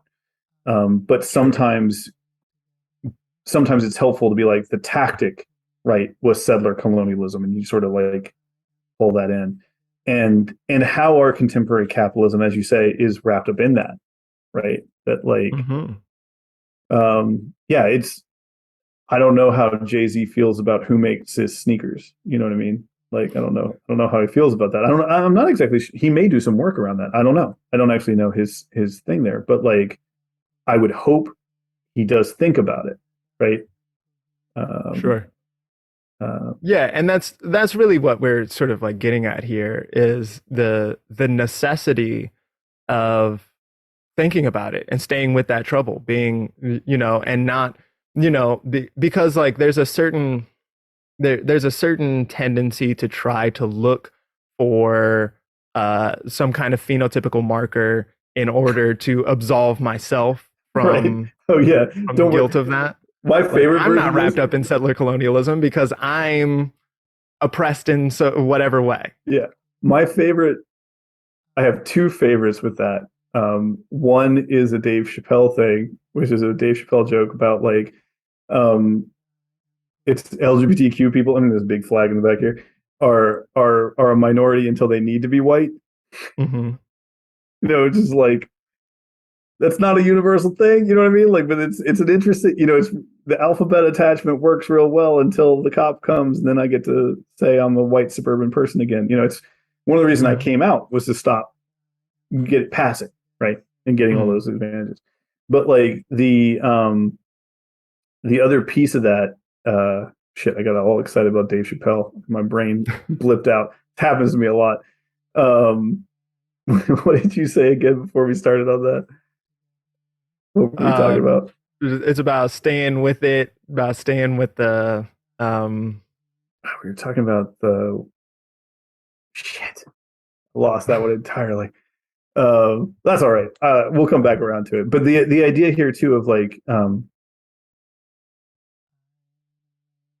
how do you the phenotype thing. That's what it was. It was the phenotype thing. So like the first one is the Dave Chappelle idea. The second one is my ancestors were Celts. And they were oppressed by the first empire in Rome. And it's like, okay, dude, like, sure. But those Celts who've been oppressed by the Romans then became the fucking British Empire and were some of the worst oppressors of all time. So like, yes, somewhere down the line, my ancestors were also ground under someone's boot, but it's been a while. You know what I mean? It's been a while. Sure.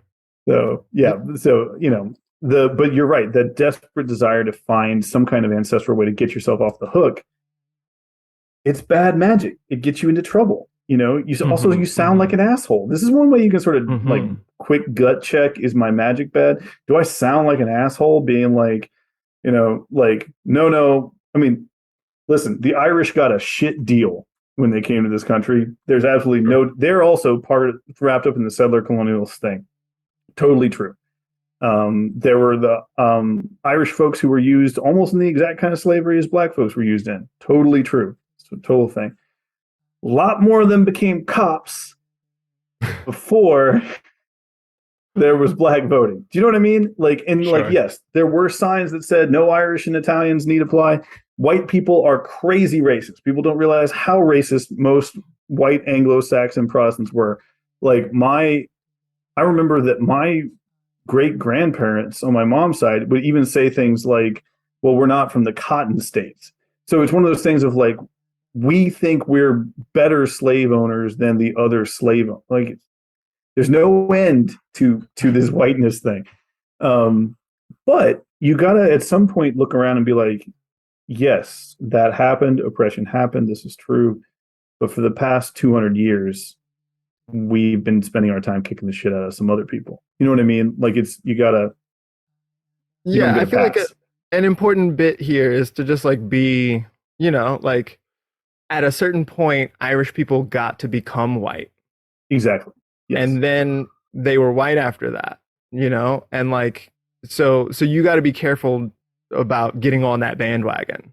That's that's something I wish people would spend a little more time circling on in terms of like how whiteness worked. You got to that phrase, you became white, is totally true. Irish people have been transparent since they lived on an island full of rain. Like, I mean, that's true. But they weren't white in the 16th century in the same way. Then they became white somewhere after the Civil War, right? And what does it mean that you could become white? Well, you buy into the system of whiteness. You decide, and Italian immigrants went through the same process too, of like, listen, man, Italian immigrants were not white for a real long time, but they became cops, they became judges, they bought into the system. And you see this in the terms of like cultural assimilation too, right? Like, what is the thing white Americans have said to other Europeans is, if you play the game, if you become my overseer, it's the same fucking system. If you do what I ask, I'll let you be white. I'm not going to let you go to college yet. That's going to take some time. You know what I mean? I'm not going to let you own a bank, right? I mean, this is to some extent what The Godfather is about. People talk about Michael Corleone as like seeking out, legitimacy. But in some degree, you could say what he's really seeking out is whiteness. Like, he's seeking out a way to move away from his roots. He's embarrassed by his Italian family. He's, and he has this magical trip to Sicily, and now he gets it. It's a narrative of assimilation and also resistance to assimilation, right? So, which then I think it becomes a really important thing for us to be aware of in this moment where each of us is looking at our own phenotypical presentation and sort of judging how othered versus not we are, right? And then, so as we sort of, anyone who gets any kind of way out or any kind of power or any of this sort of thing is going to have an option to buy in, and that's how you get your Jay-Z's. That's how you get, people who don't fit the phenotype, but who still sort of like, there's a certain amount of assimilation that is requisite to that kind of like wild success that then, so then, this gets us back into what if our response to the crisis is part of the crisis? Yeah.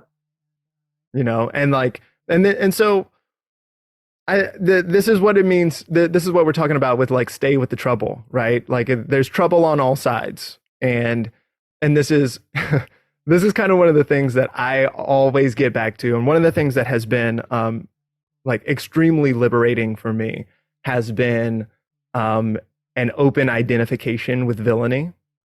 So rather than thinking of myself as one of the good guys, I don't think that I'm one of the good guys. I don't think that I am better than anyone, and this is like one of these things where, so I've got this grandmother who's white, and I have one grandparent who's white, and she was mean as fuck. She was mean to my mom, and and all of her children, and she was mean to me and a bunch of her grandchildren, and she was just mean all the time. And like that's kind of her legacy. It was not a nice situation, you know what I mean? Yeah. And so, but then so she died recently, and then I went to her funeral, and I was sort of like sitting there and just sort of being with that, and thinking about how, like, even though she was mean to me, I didn't want her to like fall down and break both of her legs and then and like get a compound fracture and then die like that. You know what I mean? Like that's not what I wanted. But in thinking with all of that, then it came down to this place where it was like, well, if I were wrapped up in the totality of her circumstances, would I have been nicer than she was? And there's part of me that would like to think yes. Like I'm one of the liberal white kids who would not have participated in slavery or whatever, right? Yeah. But there's another stronger piece that a more honest piece that is like, well, if I were wrapped up in the totality of her situation, right? If I was raised by racist, alcoholic white people in Florida in the 20s, then would I have come out being like, oh, I love having a black grandchild? Like, is that how I would, like, I don't think so. You know what I mean? It's, so one of my other ancestors was a big time Civil War General James Johnston Pettigrew. And he was the first person at UNC to get a 4.0, captain of the fencing team, like toured Europe before the war. Real intellectual dude. I've read his book on touring Europe. And he wrote a great book about how it was ridiculous there was discrimination against the Southern Europeans. They have these people of noble tradition and everything else. And then he was like, but it's a good thing we're fighting for slavery and keeping black people where they, you know what I mean? Like he literally wrote a book about how discrimination was wrong and racism was wrong. It just didn't apply to other people. Totally.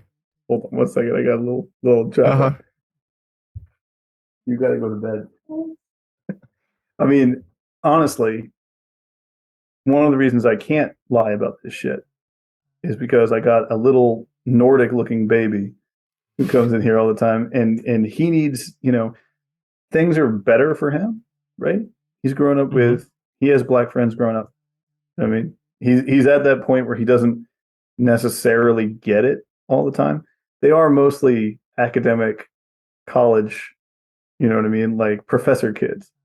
That's okay. You know, that's a thing that's going on. His soccer team is full of like lots of different stories about America and how they got here. And which my baseball teams growing up definitely weren't, you know? And but at the same time, if he assumes that because he does not act in this way, that he is somehow immune and the people around him are not affected, then he's not going to know the world. He's not going to know what's real, you know, and he's not going to act in a virtuous and good way because his understanding will be shallow. And, you know, so that's, you know, ancestral remediation is about what you do for the descendants, right? It's about putting a stop to what was going on. I mean, you can't really put a stop to it, but at least trying to turn that river a little bit so that they do better as well. And that's why you can't let this stuff go, you know?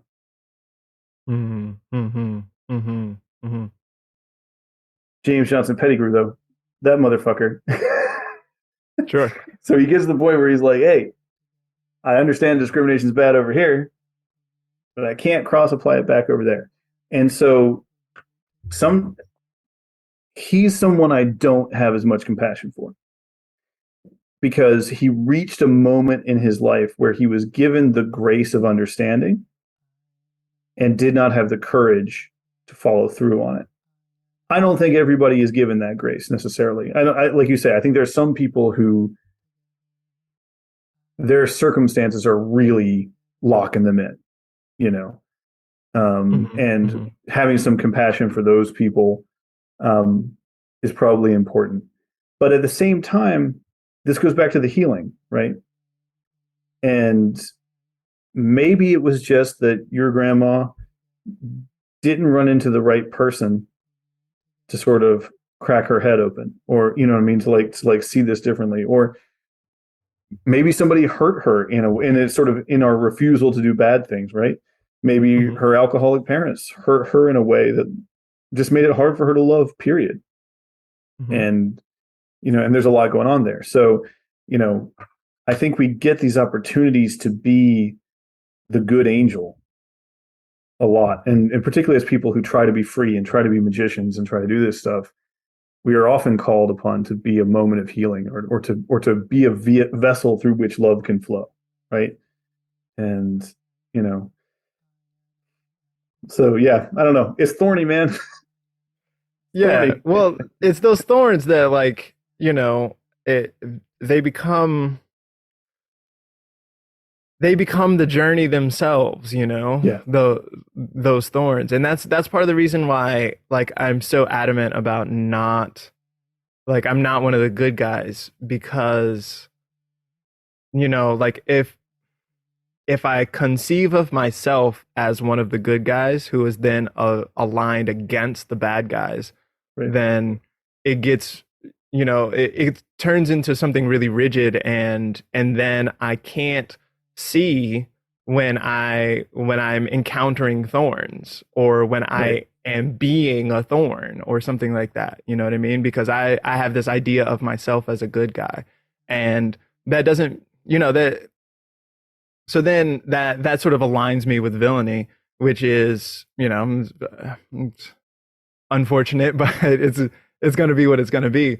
But, you know, and that was one of the things that, like, I was talking with Reverend Janglebones on his podcast Soapbox about Disney villains, because we were talking about a Disney movie, and I was talking about how much I loved Disney villains, and, you know, like, there are all these memes going around right now when it's like when the villain is making his monologue and he, like, low key be making points, right? But, yeah. You know, and so there's this space there where it's like. And this comes back to the personal sovereignty as well, right? Because the good guys are so often law abiding or something like that, you know, whereas once you get into villainy, then you don't have to do the thing that you were told to do. And then you've got all these other options. Literally anything else is possible. And so you can do harm. You can do the bad things. You can become Lex Luthor and, you know, like try to take over the world because you want to be like an insurance mogul or something like that? Or isn't that what Lex Luthor would do? I don't know. But Actually, keep going. I want to come back to Luther though, because this is a good point. This is something I like want to hit on. But yeah. Sure. Well, no, hit it. Go for it. Oh, so I get your point about villainy, right? Particularly in the definition there that like villainy is the rejection of law abiding, right? Or the track that you are supposed to do. And I think that actually that is, by that definition, I think all magicians should be villains. You know what I mean? I don't think we should be doing the things we are, quote, supposed to do. I don't think you can do magic. Like, I always laugh at like the thing when I come out to people about stuff. It's like, oh, I'm bi. People are like, great. You know, I'm like, oh, I'm a magician. They're like, that sounds neat. Do you do astrology? No, I don't. Oh, I'm an anarchist. And everyone's like, what the fuck? You know what I mean? Like, that's the one that trips people up, you know? And I'm like, and they get even worse when they hear it's about meetings and not firebombs. Now they're really confused. But like, Lex Luthor actually makes a lot of sense. If there was an alien who came to this planet and was so powerful that nothing on this planet could take this dude out, and you're entirely reliant on him being benevolent, you have to rely on the fact that his choice to be good is what keeps him from ruling this planet. Part of me is like, that dude's got to go. You know what I mean? Like, without a doubt, you can't live under that kind of tyranny. I used to want to write a comic book that was all about Lois Lane in this trapped, abusive relationship where she's has to pretend she's so dumb she doesn't get that Clark Kent is Superman, because if she trashes his fragile male ego, he's possibly going to go crazy. You know what I mean? Like, how do you say no to a guy who could crush you to death? Right. If he gets mad, right? And in this thing, and Superman is the, like, you know, 1950s image of like white masculinity with the little like the curly Q. Although to be fair, created by a couple Jewish dudes about some Jewish strength, right? Like there's some of that immigrant but he gets co-opted, right? Like it's another case where like there's this idea of like, you know, in the early ones, by the way, he's way more communist. He's way more like radical, right? But then he becomes the symbol of America, right? But anyway, and they stole the profits from those guys too. So, you know, there you go. Standard operating procedure. But in that version, Lois would be working with Lex the whole time to set him up to kill him, right? And so, you know, I remember watching Dark Knight for the first time and hearing Heath Ledger give his speeches about, you know, what is good, what is bad, everything else is the Joker. And I was like, shit, this is really good. You know, like this is, and like, then you're like, wait, didn't he set a dude on fire on a pile of money 2 seconds ago? Like, wait, well, hold up. You know? And I think in the end, this is why I would not describe you as a villain, although I admire your sense of wanting to bring in the villainy and also your humility there of like, don't presume you would do the virtuous thing if you haven't walked in another person's shoes. You know what I mean? Like, don't. It weakens you to think that rather than to really sit with it. And I think you're making a great point. But the difference is that I think you work for flourishing, right? And I think that's the moment that we become the bad guy. Maybe not the villain, but the bad guy is when it's about world domination, or it's about crushing other people, or it doesn't care what happens to other people. But that in-between space you're talking about where you cast off lawful good and you also don't go into to just get yours and screw everybody else. That is the place of freedom, and it is scary. You know what I mean? Like it's hard to do that. Right. And that's why Gordon he talks about piracy all the time. He talks about like Jack Sparrow is his like model for Rune Soup in many ways, or the Black Pearl and all this, right? You know, like it's this idea of like getting your desire in your head and then like doing what you have to do in order to get that ship. And if that means that like some cheating and some stealing goes on or something like this, then like the fact is that those officials were cheating and stealing more than that, and so Yeah, the like East India Company is the bad guys. Those are the exactly. bad guys.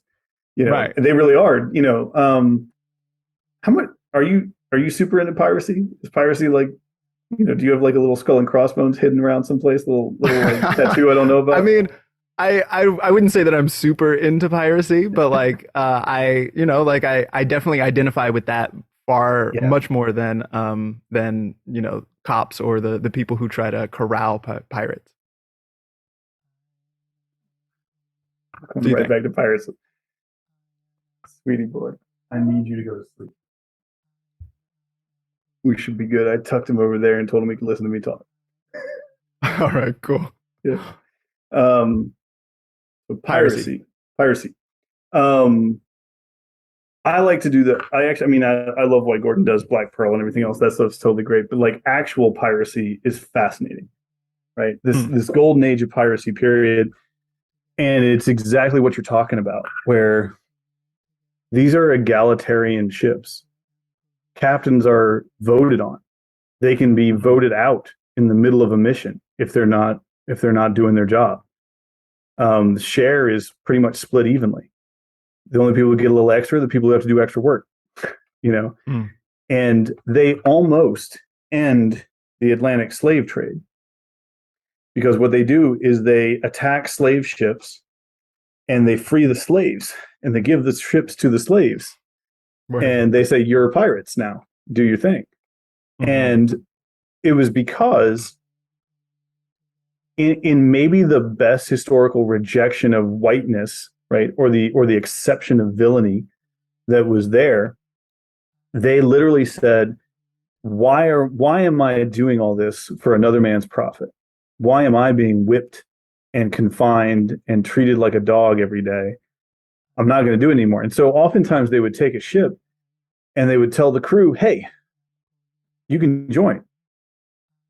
You can join this lifestyle. You don't have to be bound to this anymore. Sam Bellamy, if people want to look him up, is probably the best example of this in terms of that period of pirates and everything else. And that's actually, you know, it's the pulling down shipping for the slave trade and basically disrupting the entire sort of triangle trade stuff that's going on that eventually gets all the different governments together to try to crush them in the end. All that being said, Blackbeard, one of our great examples, starts out, has a black first mate who is his friend, who is his friend throughout the entire thing. He starts out doing this kind of stuff, but by the end, he actually takes a slave ship and sells the slaves for money. Like in the end, the money gets him too, right? Like he falls for the trap. Most of them do in the end, right? And I think that's actually what killed them, right? It was that they couldn't sustain what it took to live outside the law and to do this. Now, there's a lot of people who say that you don't get the idea of freedom in America, whatever we want to talk about how it gets into place in reality, but the idea of rebelling against the crown, you don't get this current happening without the pirates, right? And so there's a seed planted there, right? Their action did do something, but you know, it takes a lot to live outside the law and to be honest and free, right?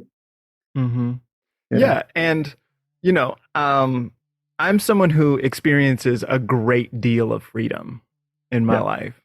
I don't have I'm not really beholden to very much. I do a lot of traveling and a lot of times that's because I like got evicted somewhere. So it's like, oh, I guess I'm moving now. I guess I'm moving around or whatever. Right. But it definitely means that I'm not beholden to a particular place or whatever, you know. And so I have a lot of freedom in my life. And actually that I find it to be burdensome sometimes, like to be as free as I am, because it also means that I have to be sovereign every time. Like, right. You know, just like, you know, I spend time with some of these like these folks who want you to be like all super successful and like Navy SEAL style, like handling all your business and all this, right? Yeah. And they talk about willpower being a muscle, right? And so it gets tired after a certain number of choices, after a certain number of times, like being like, okay, we're going to do this thing, and I'm the captain of the ship. And so every time something happens, then it like comes to me and I'm like, okay, I'm got to make a decision. And then I get 25 choices into the day and I'm like, I kind of don't care. Like and then things sort of start to fall apart a little bit. Right. And so you definitely, like, especially at this point in the game in 2022, then like living completely outside the law isn't happening. Like, and you wouldn't even want that, because if it's a little bit like going off grid, like, do you really want to be like straight up mountain man now? Like, you don't have any friends around, like it's you and the bears, like, right. And that could be a cool way to live for a little while. Right. But like, not those kind of bears, Brian. Oh, sorry. I got excited. but that like that's not a fulfilling way to live in a human body for most folks, you know. And so because we need to live with other people, and not everybody's going to be a pirate, some, like you can't expect that from your mom most times or whatever, unless your mom is like Asada, shout out, but like like that's not going to be for everybody, right? And so you have to toe this line a little bit. And then also thinking about Blackbeard and like, it was the money that got him in the end, right? Which always gets everybody. But, that's also the thing that enables his personal sovereignty. Like you can't, it's real hard to be personally sovereign if you're broke as fuck, like you can't move around, you can't do anything, you can't, pay for your transportation even, or like whatever it is, so it's delicate. It's this delicate balance. And that's, that delicacy is the thing that, more than anything, I have to reject the side of the good guys, right. And so if that puts me on to the side of the bad guys, then like, so be it. It's not that I like feel like I am inherently evil in my heart or whatever, you know what I mean? Like, I don't think that about people in general. I don't think that bad people are really out there. I think that there's like, there's opportunities to generate non-preferred outcomes, but like I don't think that about myself in any kind of like moral or ethical way. Right. But if other people want to think that about me, then I kind of have to let them, because my priority is my own freedom and my own sovereignty, my own ability to follow my own moral compass, which is often different from the way that the government would like me to live. You're bringing up something I think is really, really, really good. I had two things happen to me recently, which were really important magical events, and very simple ones at the same time. One was that in the midst of a sort of healing ceremony, my grandfather came to me, and I was asking for the kind of healing of like, I know I got stuff I got to do. I know I need to do I need to do a whole bunch of stuff, right? And how do I have the energy and the power to do that? How do I not get bogged down? How do I have that, like, run and not grow tired kind of energy? And he's like, you got to stop pretending about who you are. Like, you can't want respectability still and write a book of poems about magic spirits healing people. Like, you can't, like, and not to knock on astrology, but it's something that happens in astrology a lot of like, no, it's really a science. No, I'm really respectable.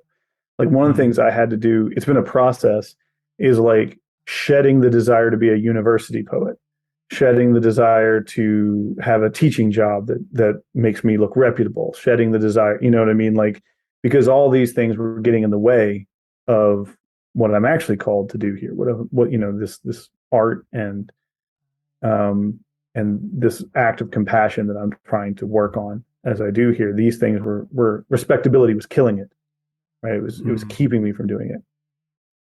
But the other piece of that is thinking about what it really means to be sovereign. And Sean Patrick O'Donoghue talks about this a lot, and he talks about like to be sovereign is to be, married to the land, right? is to be, is to be free in this way. And I have an upcoming magical act that involves accepting this kind of sovereignty, right? Like and claiming it in myself.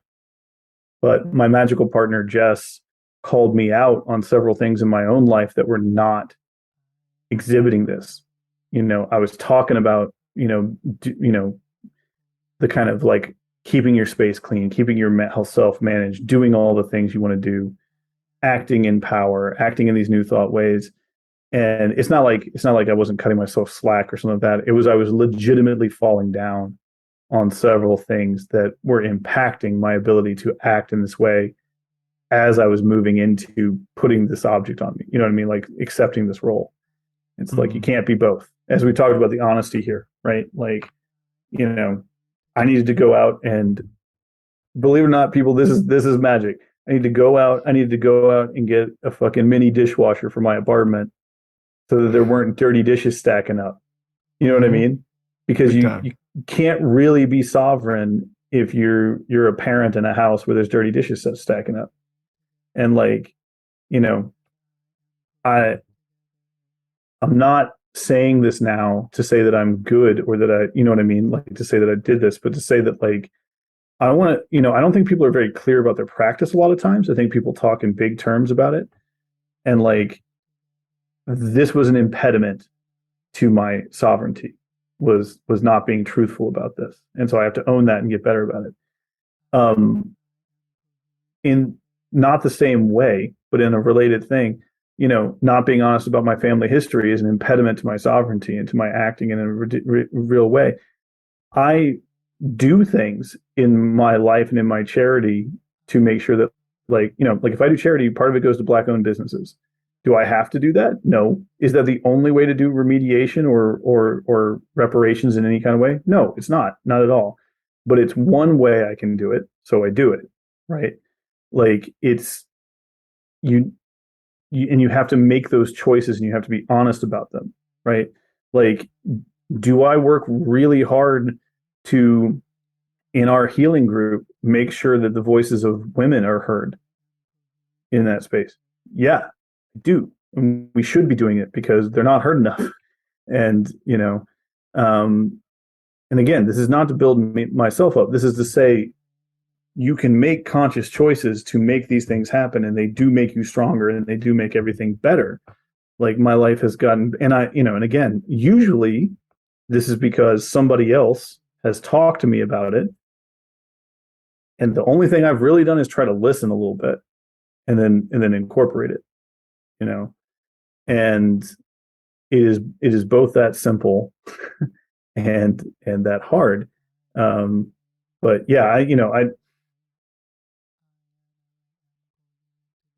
it's like you were saying, like you can't, if you're not being honest about the parts where you entangle with empire, you're not being honest with the parts about where you're like, well, I don't want to be a mountain man. You know what I mean? Like then you're going to get caught in various traps. I've been thinking about the hippies a bunch, and there's a lot of good shit there, actually. A lot of kids who were like, fuck it, I'm not going to war. Fuck it, I'm not gonna wear your stupid suit. I'm not gonna take your job. I'm not gonna do this sort of stuff.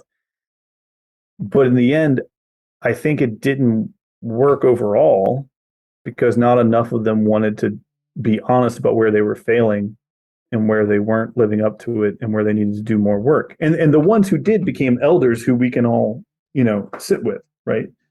But I think there was a lot of them who were like, I grew my hair long, it's good. And I don't want to do that. Yeah.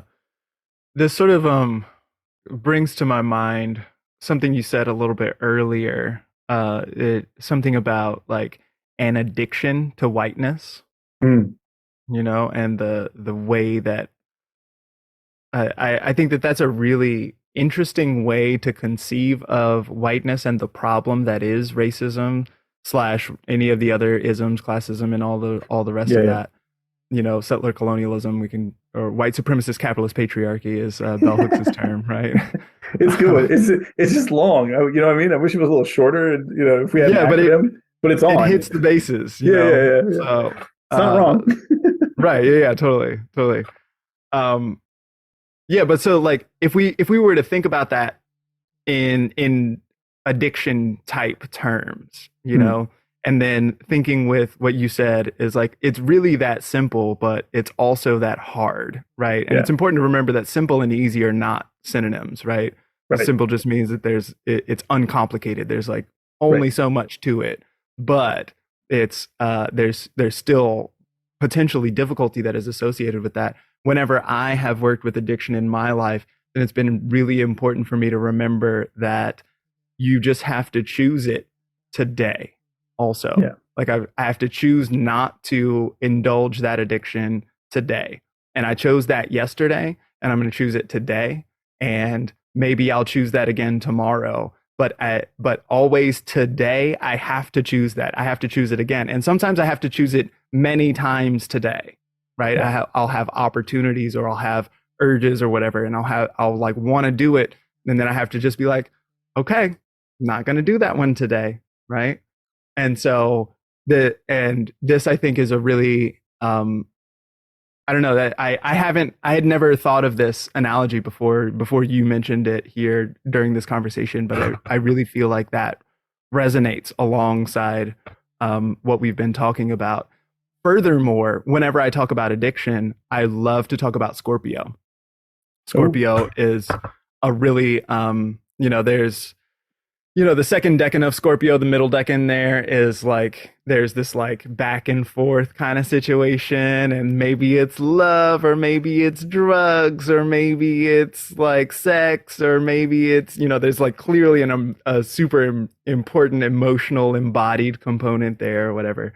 But then also Scorpio is, I think, the most honest sign of the zodiac, while at the same time being the most cunning and clever, right? Yeah. So there's a certain kind of honesty, and people like what in my practice, people, I'm sort of famous for being brutally honest. Like people at the end of a reading will be like, wow, you really went in, but I know things now that I didn't. Like that was really good for me. I now like have this information, but wow, and so that kind of brutal honesty, when you can engage with that honesty, then it then goes on to empower your cunning practice. Yeah. It's interesting. So geomancy is what I do for divination stuff, and which I did to try to avoid learning astrology, and then found out that the language of geomancy is the language of astrology, and I ended up having to learn a shit ton of astrology to be able to talk about geomancy. Fuck.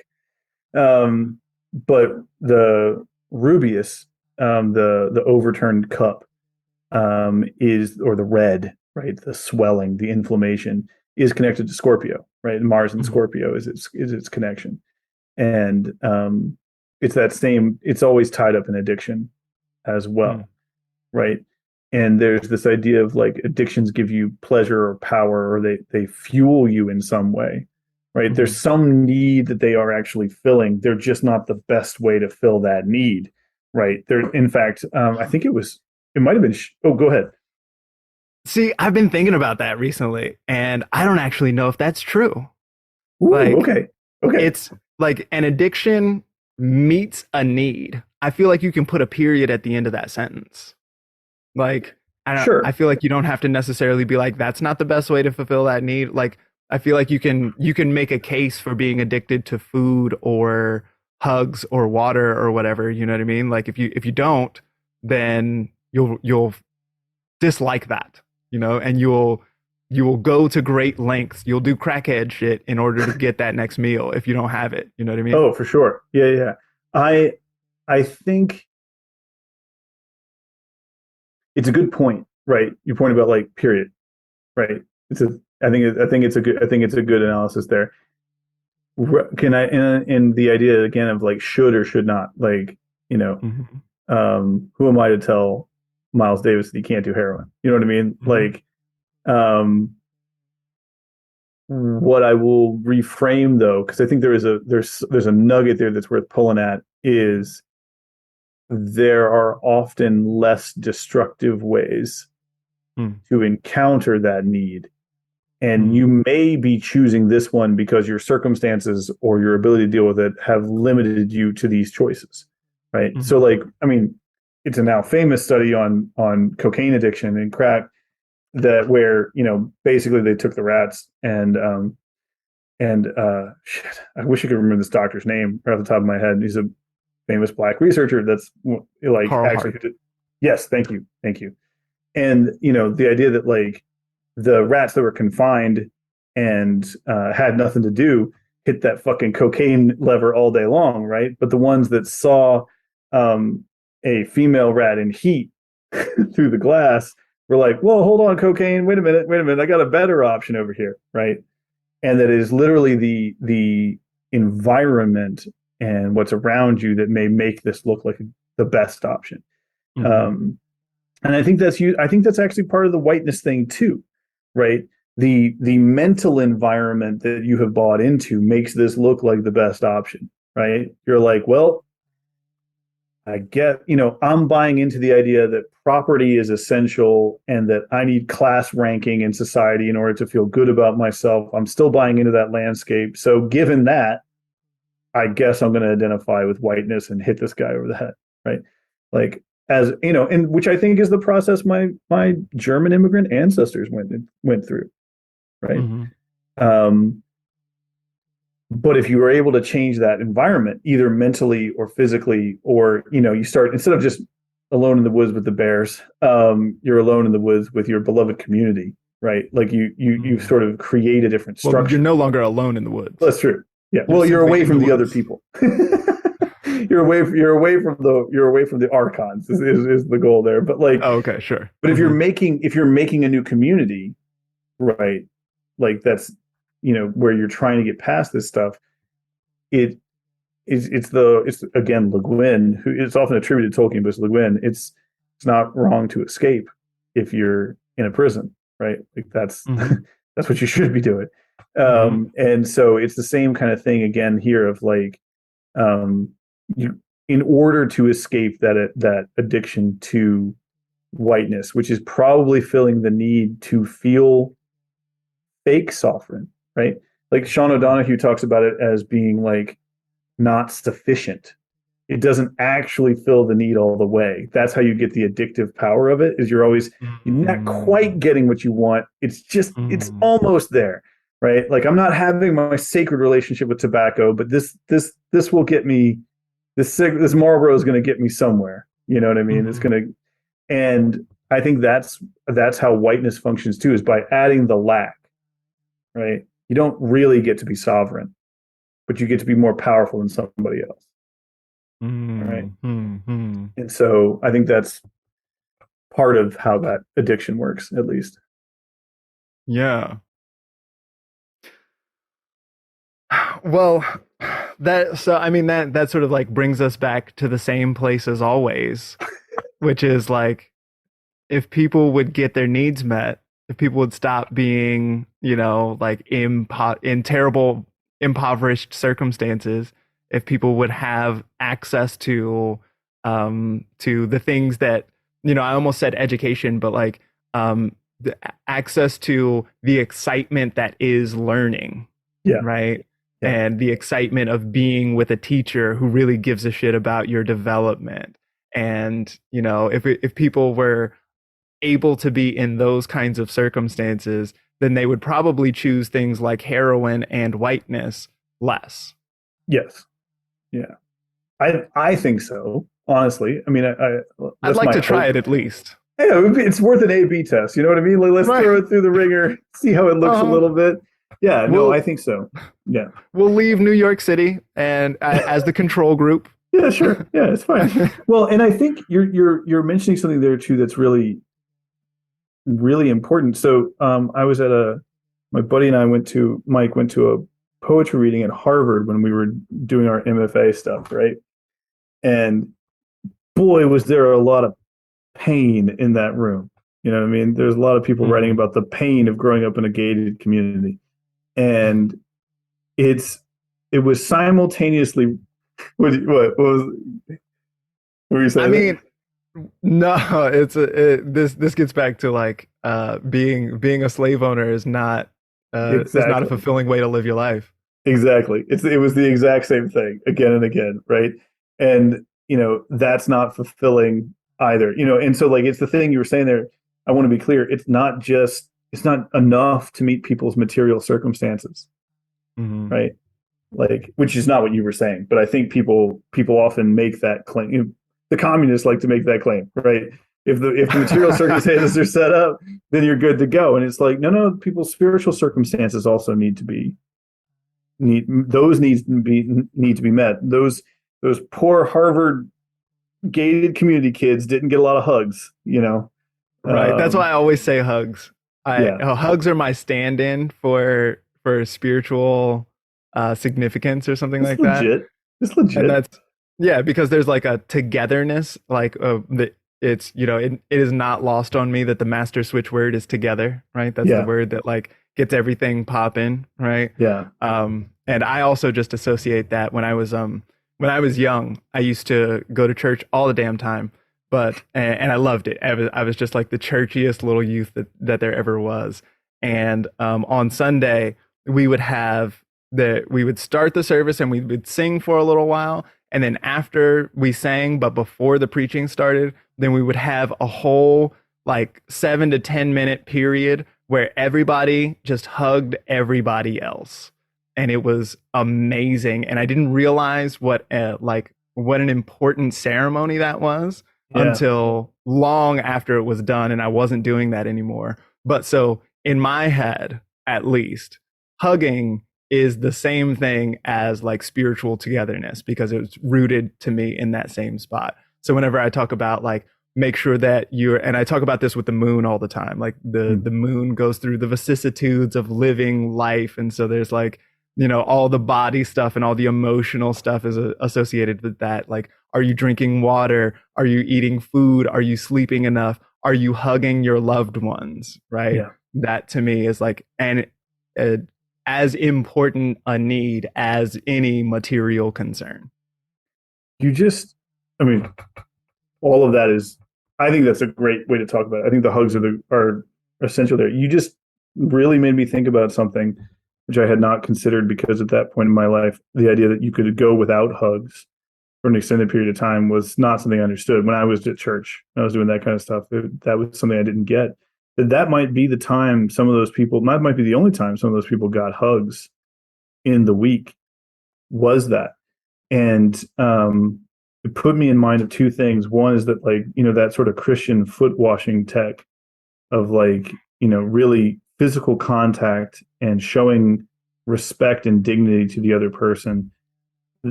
In our culture, the hug might be the best way to do that, right? Like that might be a real similar act of what's good about Christianity right there. It's just to say I see you, and I'm here to hug you. The other thing is it pointed out how much your church was more fun in that the passing of the peace is the thing that I have seen most commonly in a lot of different churches, and where people shake hands at a distance and say, peace. And it's like, look, that's okay. That's like, that is a step up from the normal interaction. Like it's actually, but then there's always the difference there too, is like, you're talking like 7 to 10 minutes, people getting rowdy, people hugging each other. I'm sure the minister at some point is like kind of banging on the podium a little bit, being like, let's someone's playing the music in, Yeah, there's music the whole time. It's like you're dancing and all this. Yeah. See, like that's what it should be, right? Because what happens with the passing of the peace is after about 2-3 minutes, people start to get awkward and they don't know where to put their hands. And everybody kind of shuffles back into their own pews. And that's whiteness again, right? You couldn't get all the way to hugging. You couldn't get there. Right, which makes me, so whiteness I think is so closely associated with what Charles Eisenstein calls the story of separation. Yes. right? Yes. And so it's the story of separation in brief is this idea that the singular unit of reality is defined by the individual. It's the I think, Yeah. therefore I am sort of situation. And so if you're in a white environment, then you're like passing the peace or whatever. And then after not very long, it's like, okay, well, I would kind of like to go back to being separate. I'm going to go back to like my little nuclear unit, and we're all lined up here neatly in the pew and all this, right? And that is like kind of it's the problem. That's where the problem is.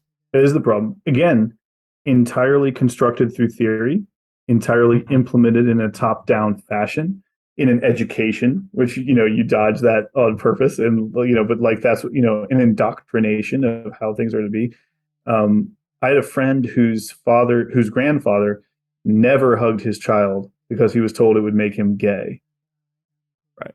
And you want to just look at the entire circle of white toxic masculinity just included right there, right? And it's reified over and over again in church and everything else. So, people can be like, well, how can my church be a part of whiteness? Because I'm given money and I invite my friends to, I invite my black friends to church. How is this whiteness? You know what I mean? And you're like, you're perpetuating the story of separation. You're perpetuating this myth that has been created to establish a set of conditions that will allow this to happen. Like you're still, Sure. Yeah. Also, churches are explicitly a part of like white slave ownership. Sure. Like, yeah. I mean, exactly. And like the whole story of, the AME churches in the South and like, how do we set this stuff up? And like, yeah, it's exactly the setup, but it's funny, in the South, that was less of a question. Like people actually understood what was happening. It's in the North where I've seen people be confused about whiteness. Oh, sure. At church, weren't we the good ones? Speaking of good guys again. Yeah.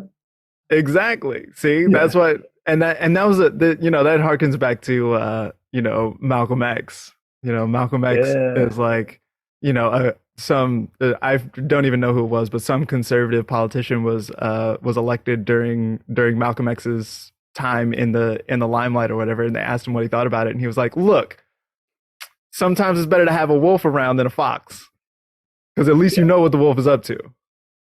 That conversation about like how scary white liberals are is something that people should really, if you haven't heard the speech, you should sit and hear him talk about it.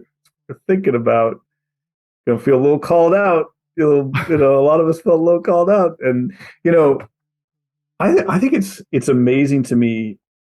I don't know. What's your sense? Do you think people are still listening to Malcolm X speeches or are still reading Malcolm X in the same way?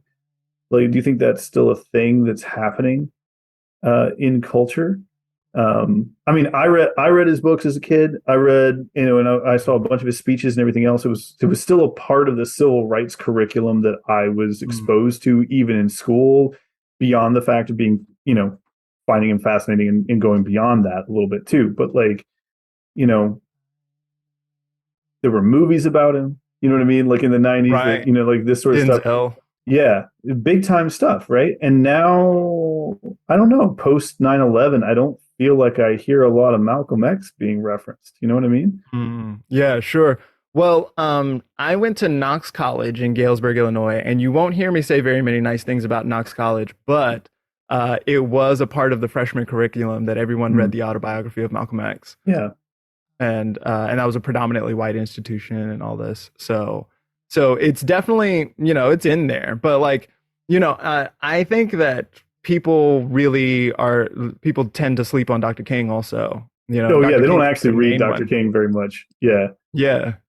Right. Exactly. And so like, and we're in this place where it's like all kind of fading, and there's, there's like a new generation of activist scholars, a lot of people will, sort of reference Black Lives Matter and that sort of stuff, which is, and so those folks have definitely read Malcolm X and 100% and all that sort of stuff.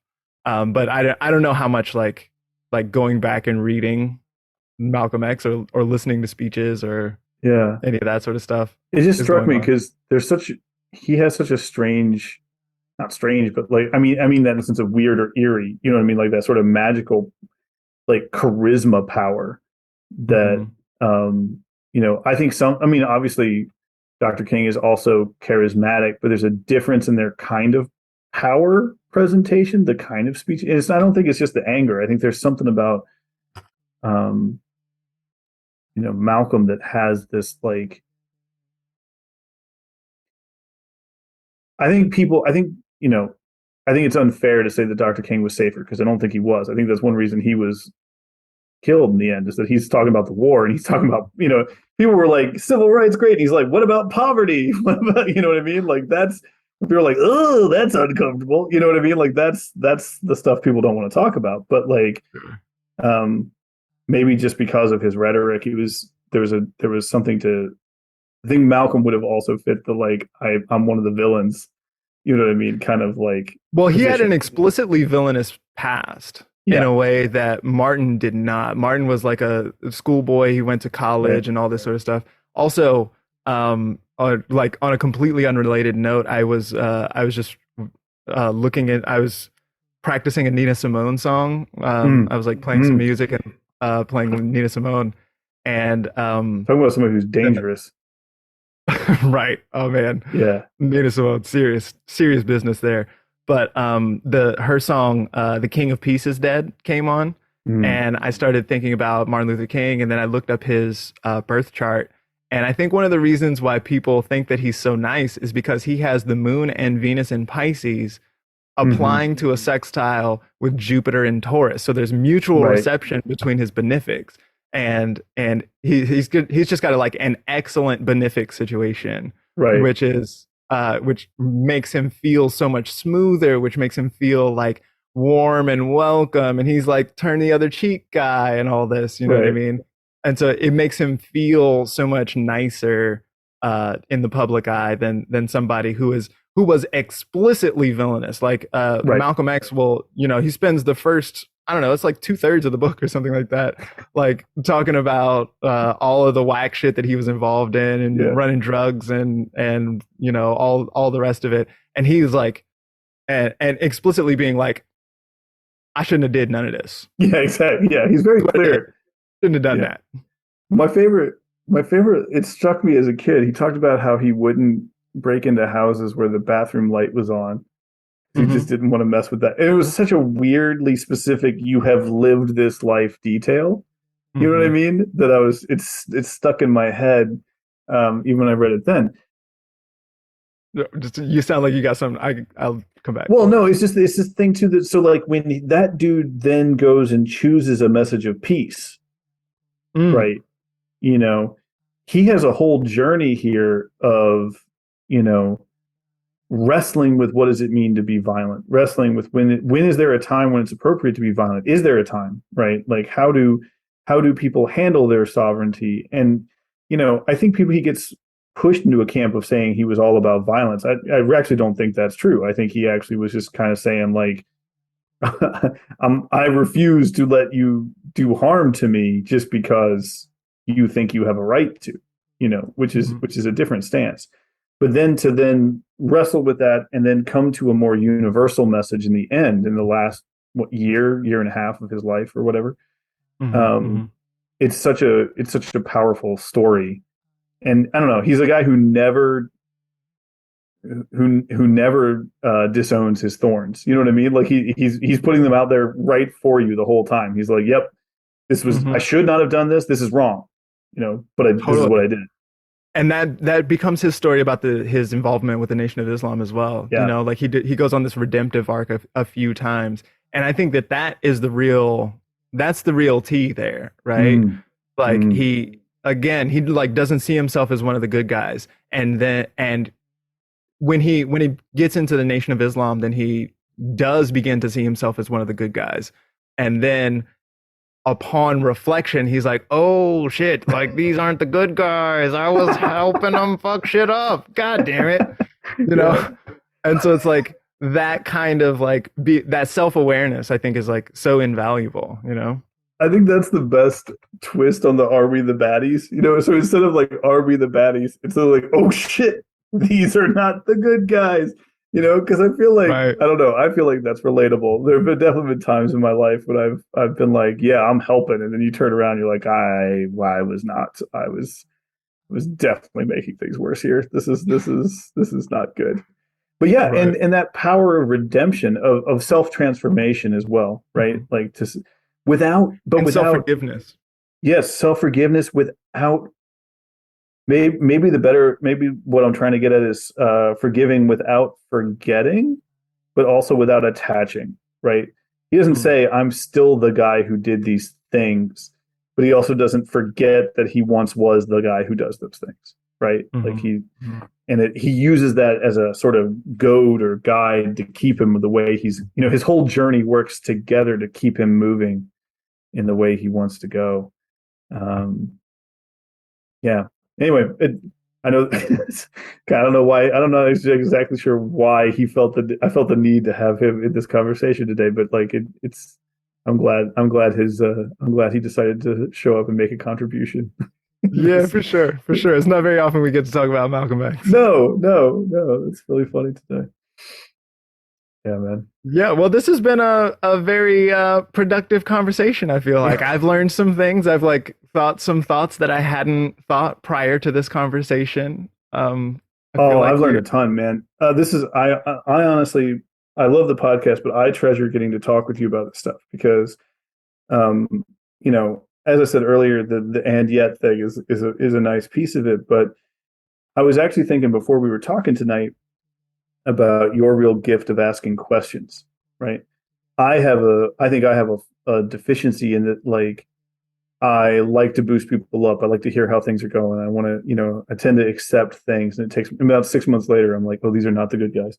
But like, I feel like you have a real gift for without being combative or without fighting people, undercutting the assumption so that suddenly it turns into something else. You know what I mean? And it's a beautiful thing to do. And I benefit from it all the time. And I very much appreciate that ministry you're offering to people there. And, um, you know, I hope this conversation, people have heard your questions and sat with them a little bit on their own too. You know what I mean? I hope they get the benefit of that, because this is, you're offering a lot of wisdom in the questioning. And I appreciate that very much. word. Well, thank you for that lovely compliment. Yeah, this has been great. So people have obviously heard you being brilliant for the last 2.5 hours. Where can they find you? You can find me on wilkinsbrian.com. That's my website. You can usually find stuff there. And you get in touch with me by email. I'm more likely to respond to you that way. I'm sort of on social media occasionally these days because of the book and stuff, but which you can find at Revelore or anywhere else you want to look for A Wheel of Small Gods.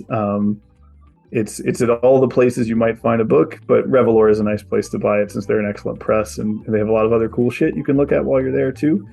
And you can stalk me on Instagram if you like. I'm there mostly to like repost Zamboni's daily forecast and make some snide comment on one of our other friends' things and then vanish again. But I'm just Wilkins Brian 1 over there if people want to send me a note. I'm generally happy to be contacted and talk to people about things if they have an honest heart about it. Dig it.